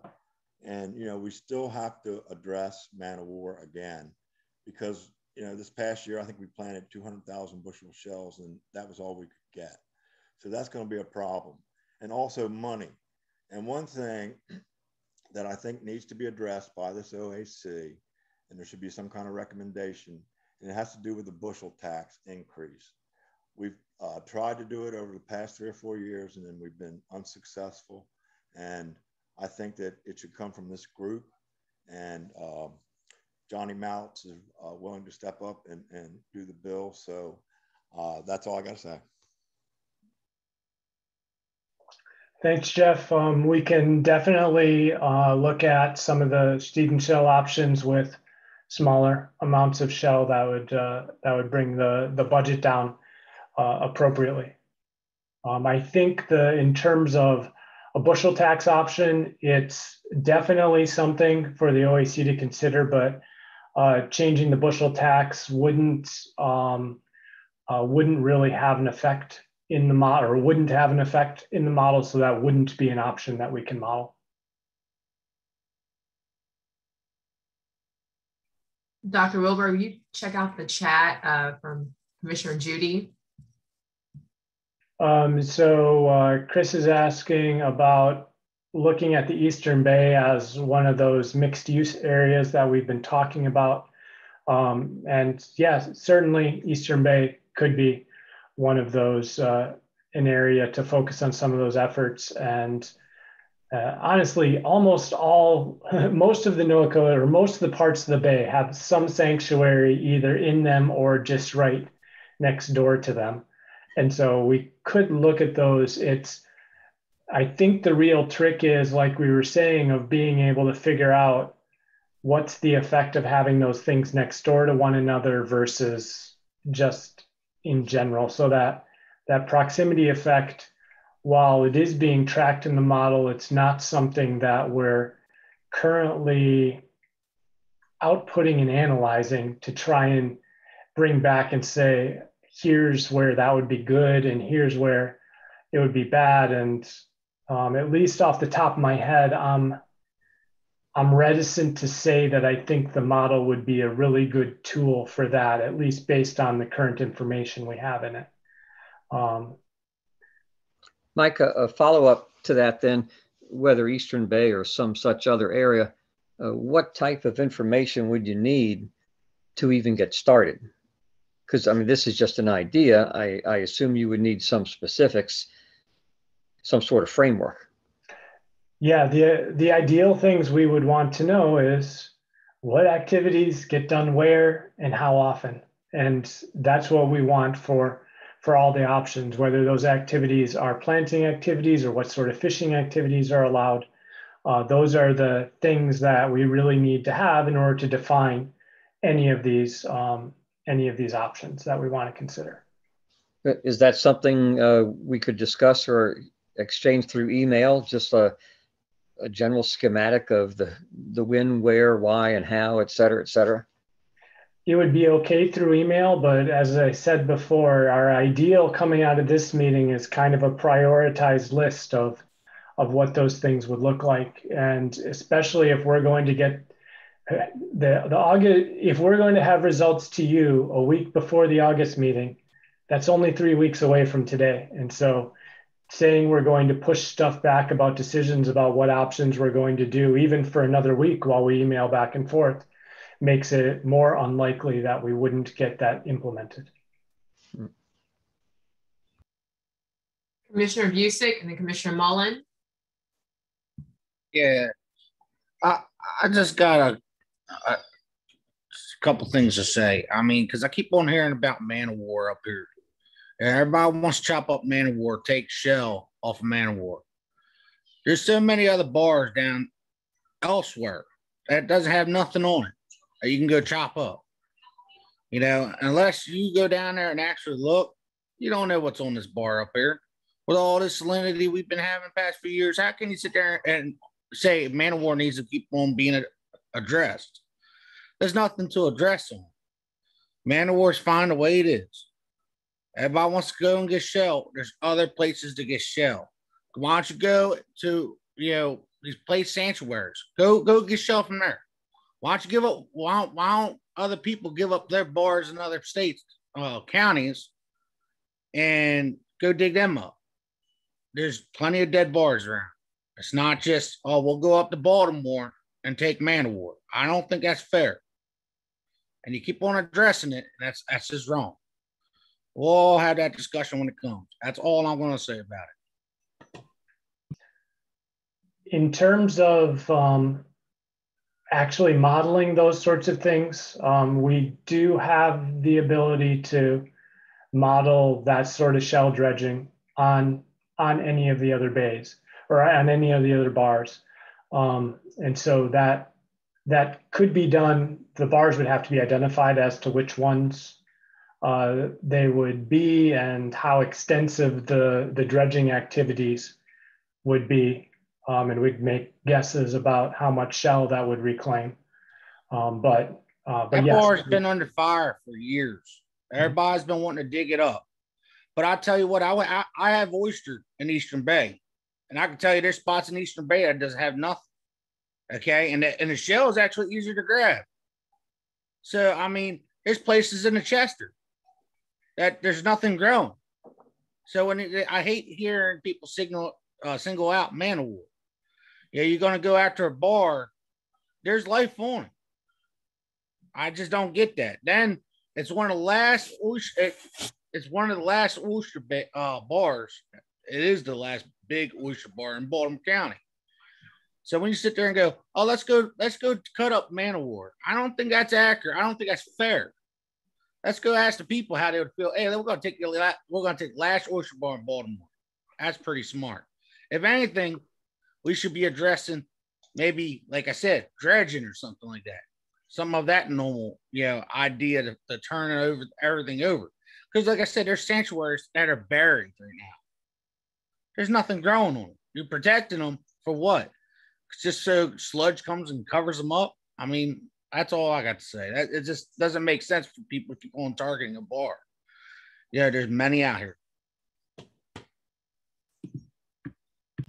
Thank you, Commissioner Busick. Commissioner Mullen, and then Commissioner Sikorsky. Thanks. Well, I just want to follow up on Jeff's comment earlier and then on Keith's that there are other shell deposits not as big as man of war in the bay. So I'm wondering if within the model, you can figure out, okay, so if we looked at additional potential dredge sites and what we could do with those. I mean, you're not going to have the answer, but I think it's something to look at. To Jeff's point earlier with regard to shell and the size and scale of what he was talking about in his conversation, that would be realistic, because you've got some middle size and some smaller bars out there that have some deposits. So Mike, that's just something to think about with regard to needing shell. I know you kind of mentioned it earlier, right before I put my hand up. Yeah, and if we could get a list of what some of those bar options might be, that's what we would need to know where in order to implement them in the model. And so that's the extra step we would need to go to be able to do that. And if you want to send those to me, Commissioner Muller, or anybody else, I will definitely forward those to Dr. Wilbur and Dr. North. That's fair enough. Dr. Wilberg, there is a comment question from Commissioner Shockley. Sorry, I'm taking notes here. I can read it. Is there any time on the agenda in the future to discuss an increase in severance and export tax? And so that's a process question.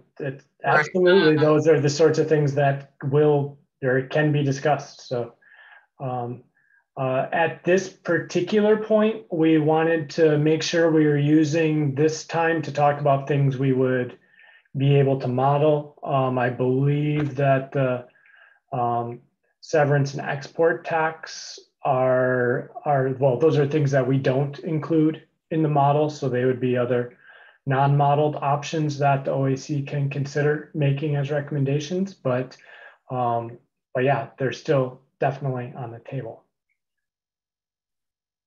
Commissioner Sikorsky. Thank you, Quinn. So I know, Mike, on one of your slides, you had a couple of options, and I saw Man of War up there. And of course, for the record, I agree with Keith. You know, we need to look elsewhere. Destroying the last bar in Baltimore County makes no sense. And when there's plenty of other shell available, anecdotally. And I feel like one of your slides had a couple different things you wanted to discuss, and one of them was Man of War. Is there any way you can bring that slide back up? Sure. Clear on what you're modeling there. I can bring it back up. It was a potential thing that we can model. We haven't actually done it yet.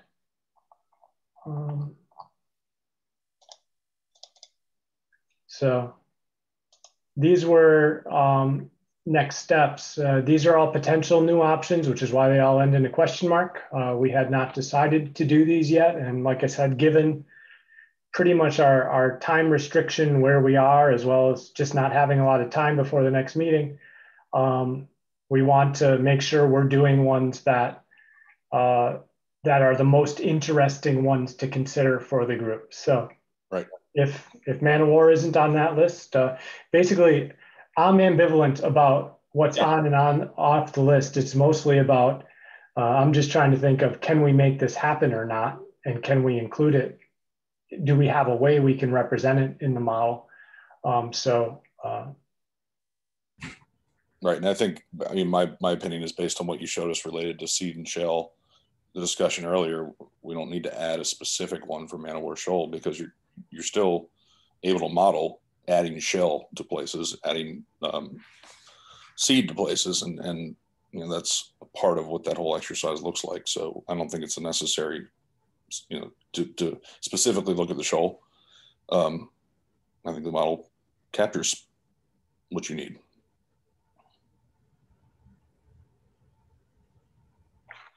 Commissioner Swanson.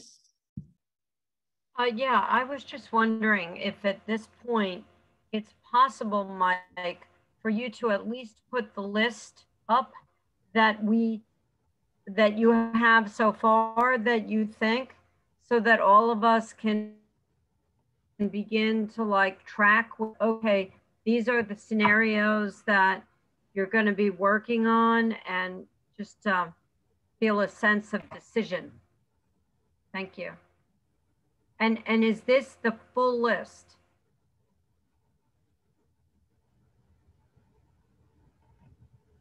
Too many things I'm trying to click on at once here.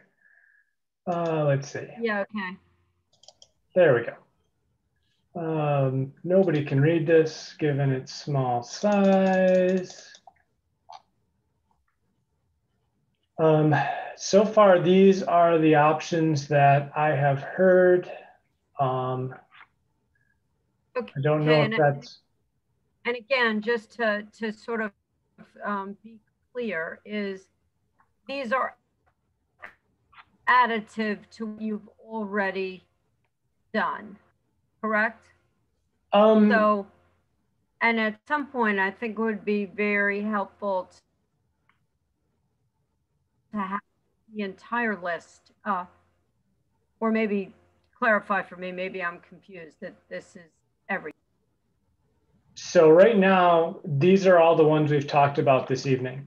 And okay. I don't have a list of other stuff that we're going to do extra. I'm hoping that the list we're working on is what we come up with together at this meeting. So if there's things that people are interested in, now is the time to say them. If you don't see them on this list, they're not in play at the moment for the things that we're planning on doing for the next meeting. So from that point of view, that's what I would say. It's kind of speak now or speak at the August meeting, and after that we really run out of time in terms of being able to put something in the model anyways.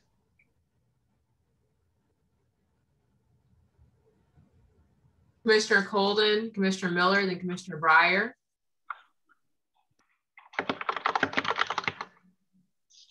Okay.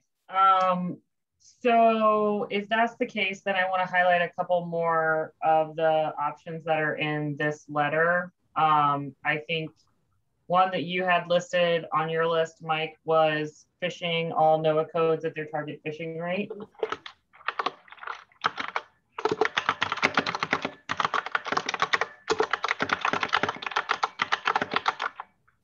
And I think if there is the opportunity to explore an optimal yield type of scenario, similar to blue crabs, where we could do 75% of the maximum target fishing rate, that would be good. But if we have to choose between one of those, then we just pick the one. And let's see here. And I don't know, there's this idea of harvest quotas and total allowable catch in each area, NOAA code or region. Is that something that's actually modelable or no? So I don't think we'll be able to get that version of the model going. So I don't think we can do a quota for each NOAA code in this version of the model, given the amount of time we have left. But you can implement something related to what it would look like to achieve target fishing rates. Yeah, that's the shortcut for doing it, which is why I mentioned it on the other slide that I had. Was we can do something that approximates or gets close to what happens if we actually followed a harvest quota in each NOAA code, so that that was met. But I have an idea for how to actually implement this one we just talked about, so it's possible. Okay. And then another one that I was sort of interested in or curious in that came up was a replanting requirement in fish areas. So I guess kind of similar to the concept of replanting requirements in aquaculture. And the letter has a 2-to-1 by volume replanting requirement. So volume of harvest replaced by 2 bushels of shell or spat on shell.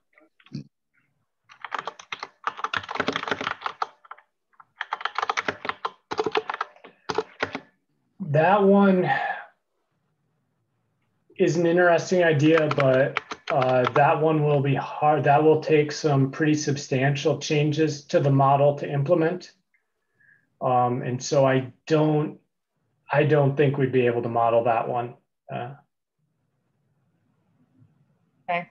Basically anything where it relies on the way the model's set up right now is it basically sets up all the plantings for 25 years in advance. And so anything where the planting depends on another thing happening in the model makes it really challenging to actually set up and do. Okay, yeah, I get that. That's all for now, I think, unless we want to be more explicit about the sanctuary option to at least 30%.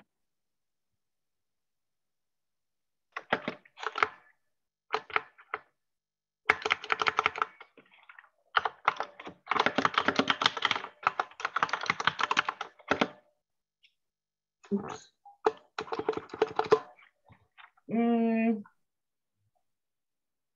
I wouldn't wordsmithing here, but sure.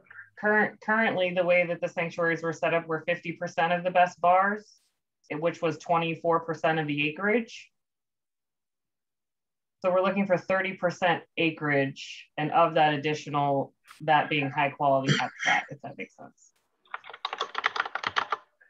So just to make sure I'm clear on this, you want 30% of the total acreage of the bars to be in sanctuaries. And you also want that 30% to come from high quality habitat.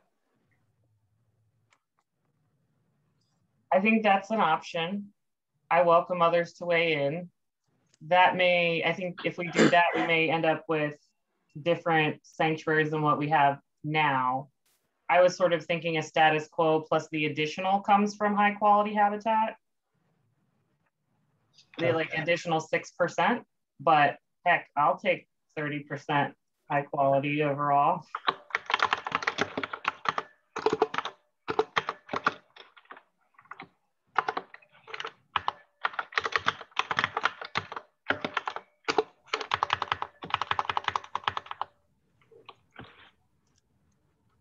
Commissioner Miller, Commissioner Breyer, Commissioner Sowers, Commissioner Swanson, Commissioner Harrison.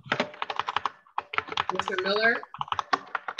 Thank you, Quinn, and thanks, Mike, for the long list that you're developing. 2 points. One, just one of clarification. The seed and shell program that you have currently implemented effectively imports seed and shell into the Maryland portion of the Bay. And you had mentioned that it was working that way because there was a current sort of quirk in the way the model was working, that it couldn't do the internal seed and shell program. And I think you expressed an idea that you wanted to do an internal seed and shell program. Is that right?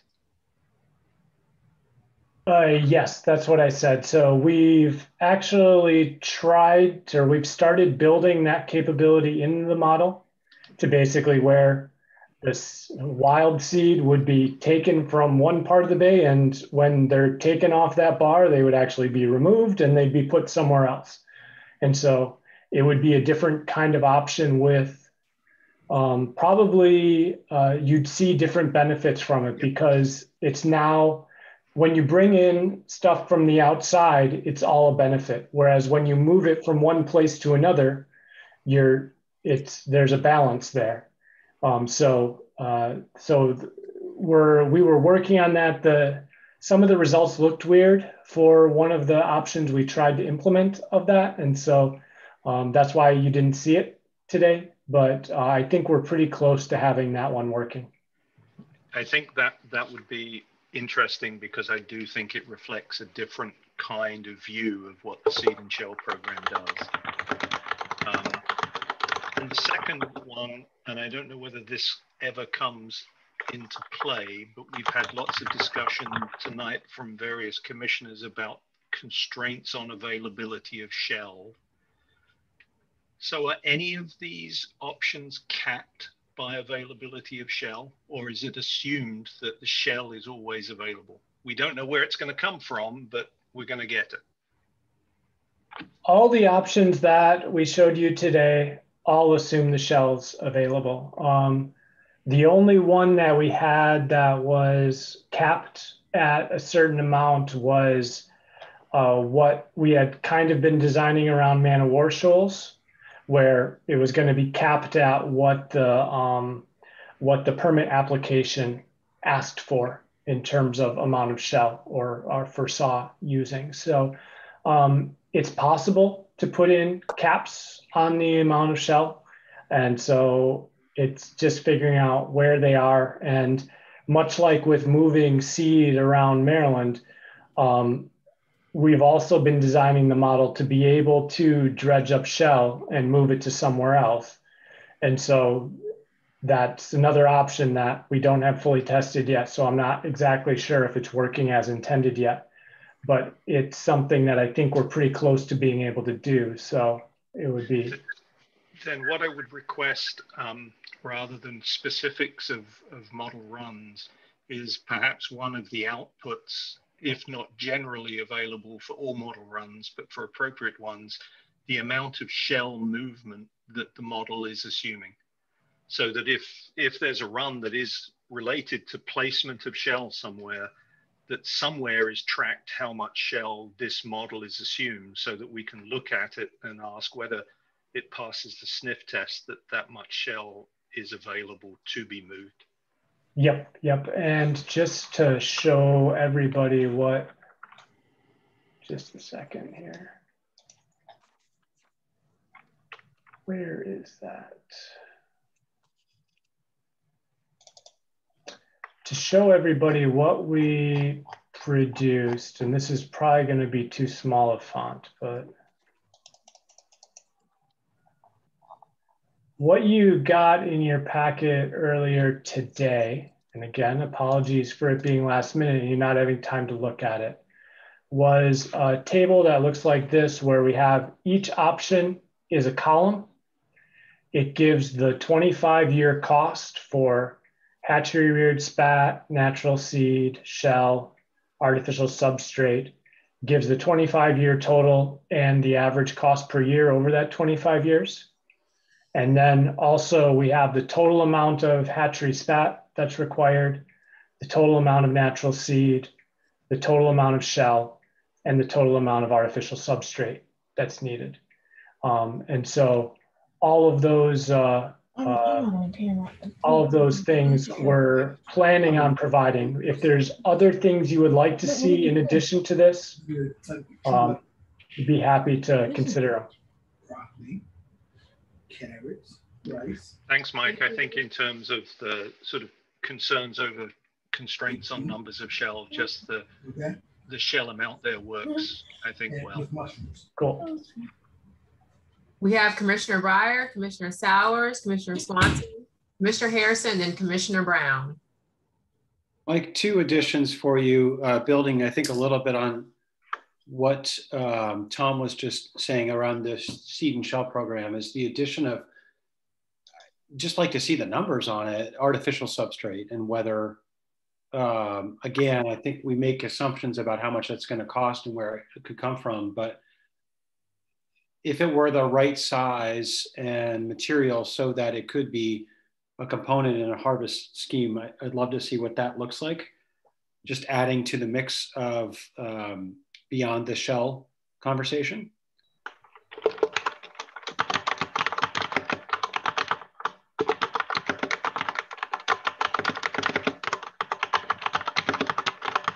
We can do that. We have estimates of the cost for artificial substrate that are based on the restoration efforts, as well as we have estimates on the cost for shell that we can provide more information on. And I don't remember the kind of per bushel prices off the top of my head that we're including in the model for those right now, but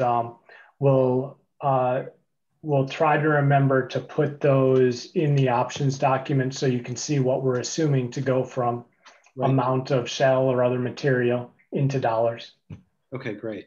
And then a second consideration would be the expansion, essentially 5 additional tributaries. I'm looking at the letter that we had sent and thinking about 5 tributaries. What if we replicated that again in 5 other tributaries? What would that yield, and what would it cost?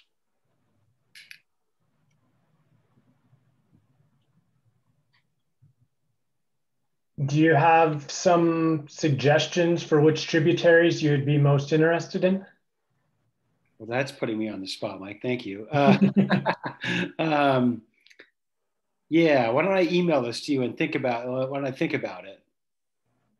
To the points that have been made earlier by many commissioners, I wouldn't want to put it in places that we don't have much of a chance of success based on past performance.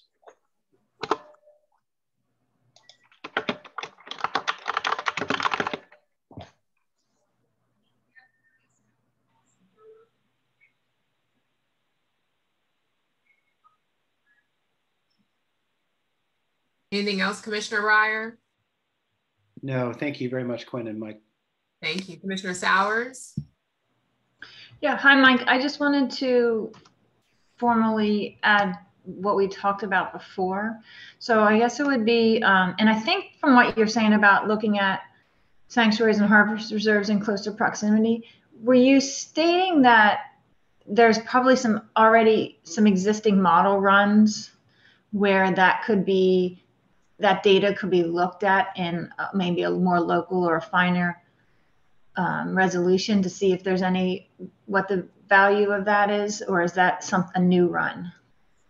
So what I was suggesting is that if we include doing restoration of more of the sanctuaries, I think it will develop some of those potential networks you're thinking about.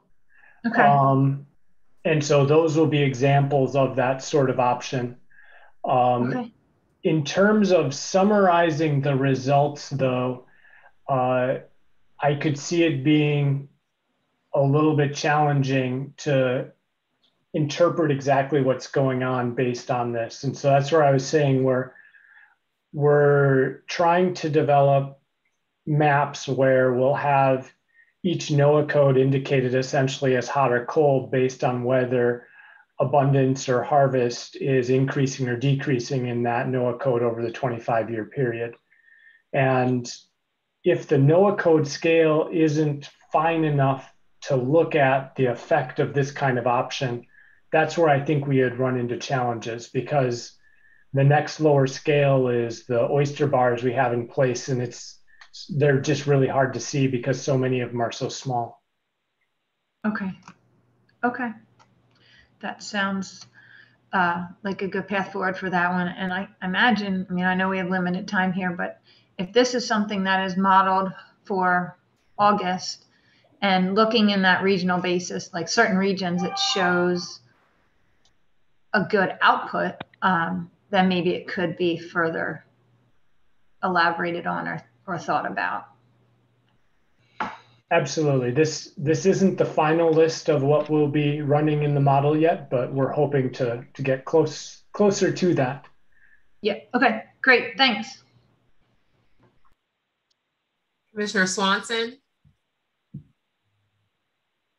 Yeah, thank you. One that I was going to bring up was already brought up. That's the alternative substrate. Just to take a look at it, assuming that the size could be small enough to be viable. The second one is just there was a suggestion to just reduce fishing mortality rates to the target level in all of the NOAA codes.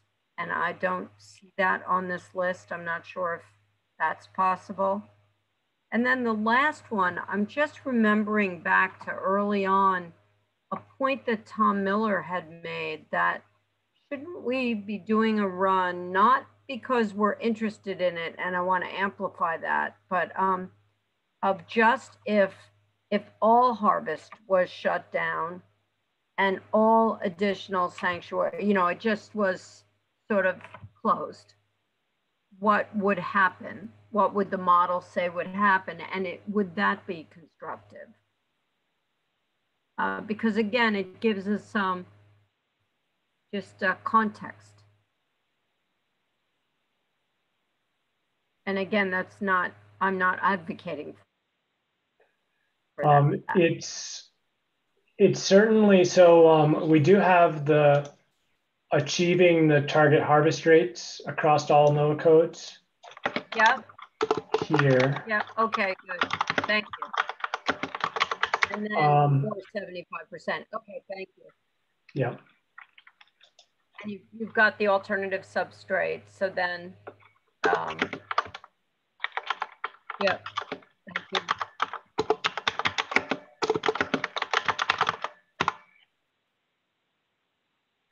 And so it is possible to model what we would expect to happen under a moratorium. It's just whether or not the group considers it worth the effort to do.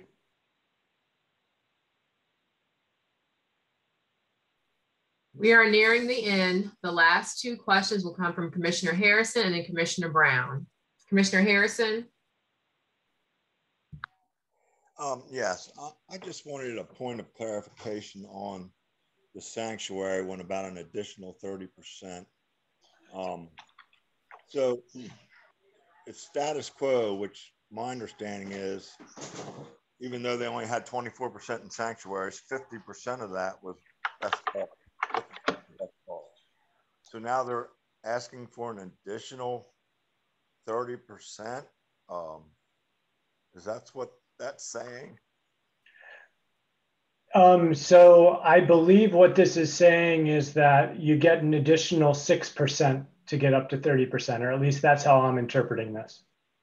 And then that has to be at least 30% best bottom. I believe well, my understanding of that option was that you do an extra 6%, which would be all best bottom, in order to get to a total of 30%. Well, my understanding was that they had 50% of the best bars when it initially started. Or, you know, that's what I understand. Mike, your interpretation of what I'm saying is correct. So, right. So you have 50% of the best bars, and now you want in the additional 6%, at least 30% that is best bars. So you'll have more than half of the bars and sanctuaries, best bars. Yes. How is that going so far? I mean, I haven't seen the sanctuary report yet. Is it out yet, or does anyone know? I don't believe it's out yet. And then the one about 75%, the target. How does that number? Are there science behind that number, the target rate? The 75% of the target harvest rate is a number that was generally recommended for use in federal fisheries management back in the late 1990s. And it's been adopted across a pretty wide number of regions as a target that gets you close to maximizing the harvest, but errs a little bit on the side of leaving a bit more of the resource in the water. And so that's the short version of the basis for it. It is the basis of the harvest rate target for blue crabs in the bay as well. So is there a number for sanctuaries then? Because according to the stock assessment, I mean, I'm sure it's not 75%, but it must be somewhere near that. The sanctuary ideas that I've read floating in the literature suggest that the target amount for sanctuaries is around 30% of protecting the resource, and that the basis of that idea as being a good one is that it protects the population from collapse. And so the sanctuary recommendations, unlike this 75% of the harvest rate, aren't based on trying to achieve a high amount of harvest. The goal of those is to protect the abundance of the population rather than that. And so 30% is the real rule of thumb that you see thrown around a lot. But is there a number that you can harvest out of a sanctuary, you know, so that it still sustains itself? I mean, I thought when they did the stock assessment, that was basically what we were looking for. So that's a different idea. And I think it's, how to put this? There's not one single way to sustainably manage a fishery resource. So the idea behind sanctuaries is that if your main way of managing the fishing mortality is only by using sanctuaries and you're not using other techniques, that you would have 30% of the areas where no fishing can happen, and the rest of the areas are largely open or are open and can be harvested with relatively few restrictions. That's one of the ideas of where that sanctuary number is coming. At the same time, there's other potential models for sustainable harvest where you have no sanctuaries. And so those are also sustainable, at least in theory, under a range of conditions. It's about achieving mortality rates that allow the population to continue to sustain itself. And so I would think of these things as kind of almost one or the other. When you start pairing them together, there's a lot less science on what would optimal look like. And so it's because it depends on the mix of all the different individual pieces of management that are going to be changed. So if I've misrepresented anything that anybody else was saying with regards to sanctuaries, I apologize, but that's my own view on where these ideas for rules of thumb for management come from and how they fit within how we're talking about this. Commissioner Brown? Do you have a comment, question, Commissioner Brown? Hello, can you hear me? Yes, I can hear you. We can hear you. Okay, look, when it comes to these 5 new sanctuaries that they're talking about and taking high quality ground, they just took the Minokan and them, if they want to prove something about sanctuaries and help to build the bottom, take some of the bottom that they got up the bay or across the bay that's not productive, it's already sanctuaries, and rebuild them. Taking more high valuable ground that we got is a big problem. This fishing with this NOAA target harvest rate that 75% had, let's see, on your summary of rating tables, option C6, that only got 52 votes last month. I mean, this is redoing something that we've already won over and didn't reach that 75% for it to pass on. Planning and requirements 2-to-1 viable on harvest. One, funds are one thing, but the other thing is you're using so much of the shell on the sanctuaries that we don't have enough shell to even produce more. So, I mean, if you want shells and you want to put 2.5 million bushels you're talking about on some of these sanctuaries, you got to find the shells. You're either going to have to dig them or you're going to have to start producing shells. Sanctuaries have not proven themselves to be what they said they'd be from the beginning. And this is just a wish list, it looks like to me. Thank you very much. And Commissioner Brown, Dr. Wilberg, any final comments? And there were some comments for you in the chat that you can look at to add to your list. Are there any comments?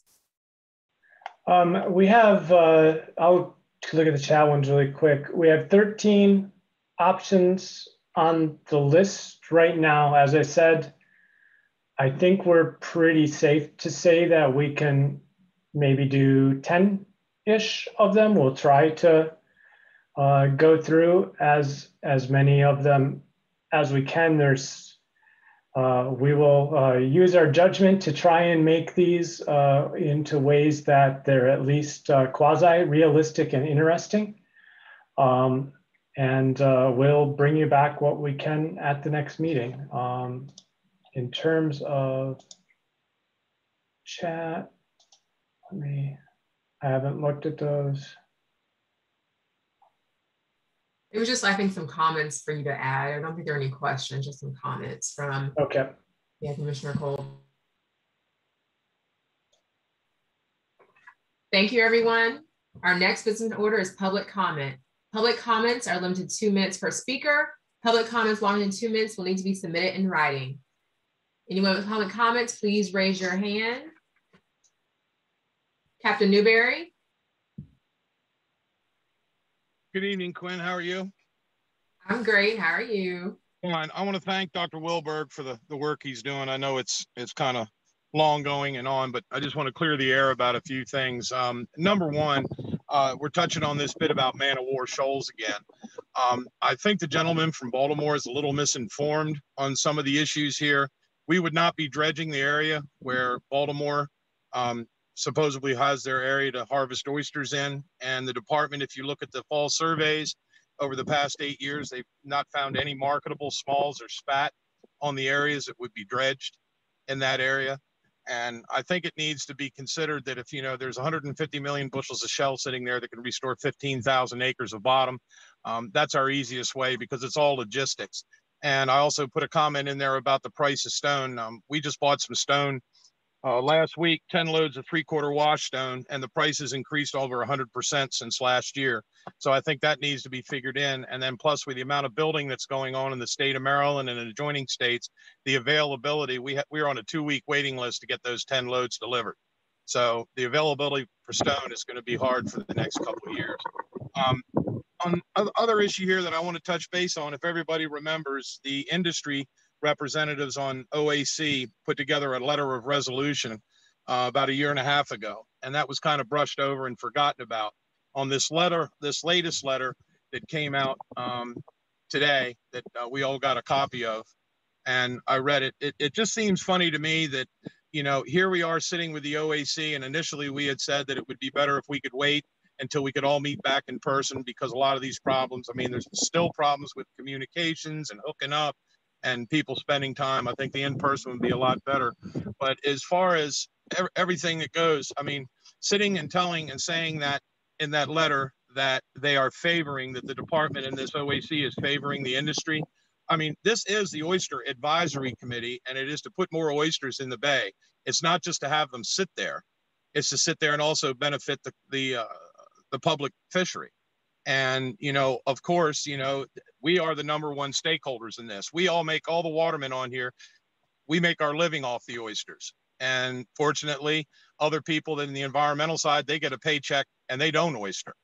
And I just think it's, you know, it's got to be considered here that, you know, you're not siding with an industry. I mean, you look at other advisory committees, real estate, mental health, insurance, and all that, they deal directly with the industry. It's like you're kind of being penalized because you're favoring the industry.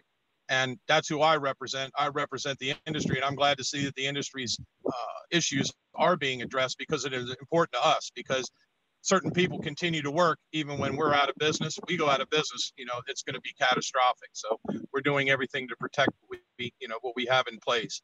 And also, as far as the oyster tax goes, be in consideration, there was $1 per bushel tax when oysters were $8 a bushel.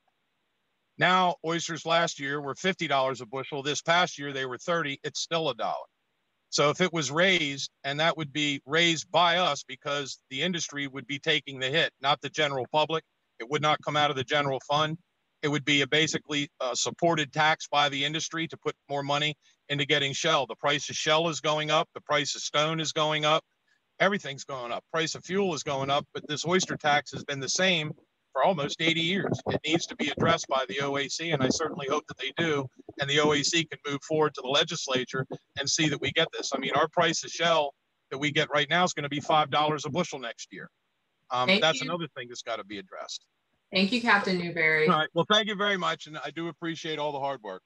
Thank you. Commissioner Wilkins and Commissioner Busick before we end. Commissioner Wilkins.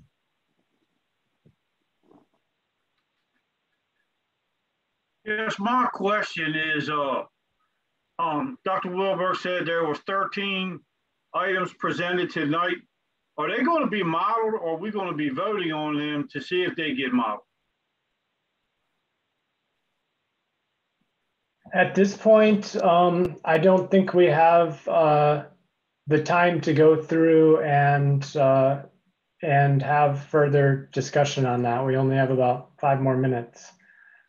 So it's one of the challenges. So my intention was to go with that list and largely add to the ones that we already have. So we're not replacing the ones that are already there, except in the case of the one with the low harvest bars being converted over to sanctuaries. That one people have expressed no interest in retaining, so that one's gone. But it would be kind of in addition to what was done before. Thank you, Commissioner Busick. So you're going to be modeling all those. Commissioner Wilkins. Yeah, see, you will be modeling what was asked to model today. That's what you're saying. Yes. So I thought we were supposed to have a consensus and vote. Like some of the stuff that Commissioner Brown talked about, we had already discussed it. It didn't meet the percentage to move forward.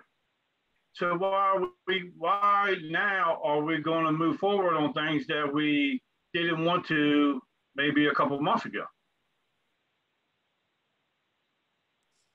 Commissioner Wilkins, I think they're just going to model these and then present them, so they may not be in the package that we vote on later on. I think they just want to kind of show everyone and put in the package together. Is that correct, Dr. Wilberg? Yeah, unfortunately, I'm on the end of this of trying to help help the commission explore what would happen if these were implemented rather than to decide which ones should be implemented. And so it's basically, I serve at the to try and provide the information that the commission has asked for. So these were the ones that were identified. Yeah. And I understand exactly where you're coming from, but why do we spend all the time having emails sent to us to 1 to 4 on what your opinion was to move forward of modeling this or modeling that? Now we have a meeting and we just throw whatever out and now it's getting modeled. I don't understand. I think those are the non-modeling options. That doesn't. So the point of discussing these and bringing them up and asking you previously about them is part of the process of trying to both identify potential options that people are interested in, as well as some of these things were new things we were trying to do because we couldn't meet in person and really discuss these things. And so nothing that's been done up to this point in the process is final. The only final vote will be on the package of recommendations that gets put forward. And so as we laid out in the September and October meeting, we're going to be drafting that package of recommendations. And at the November meeting, there should be a final vote on the package of recommendations that drafted, and that package of recommendations either being up or down at that point as the recommendations of the commission. And so that's the way the final part of the process will work in terms of actually developing recommendations. Everything that's done prior to that is pretty much for information only. Thank you, Dr. Wilbert. Commissioner Busick, before we end. Commissioner Busick? Yeah, 4 years ago, I was oystering on Man of War, and it's actually in DNR files. I have to send in paperwork every time I oyster saying where the oysters come from. It's in their paperwork where they came from.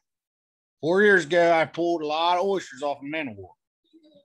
Second of all, when y'all go dig up Man of War, you're putting a lot of waterman crabbers, not just oysters. Not people, not just oyster, crabbers out of business. I'll tell you something. 2 years ago, they opened up the dam up north. Okay, the only place you were catching an oyster, a crab, was at the oyster bar. And I figured that one out. So when you all sit there and want to dig up stuff, why don't you actually look at the whole impact of what you're actually trying to do? Okay, so misinformed. That's not misinformed when I'm going out there taking employees and have to pay my employees to go oystering on a bar that you're saying that's dead, but yet there's paperwork, Mr. DNR, you can go find. Okay. Again, like I said, crab wise, you got to look at everything, because when you start digging up stuff, now you're not going to catch some crabs. Crabs do hide in places that you won't suspect them to hide at. You should have been up the bay 2 years ago when everybody and their mother had a crab pot all around Man of War. If you would have dug that up, you think there would have been any crabs there? Think about it. You would have hurt a lot of people. That's all I'm saying. There's always a reaction to everything we do. We're not gods. That's all I'm saying with it. I'll leave it at that. Thank you, Commissioner Busick. If there's no further business, there's no objection, the meeting will be adjourned. The next meeting, as we stated, will be August 9th, Monday, August 9th, and will be in person. I look forward to seeing everyone. There being no objection, the meeting is adjourned. Thank you, everyone. Have a good night.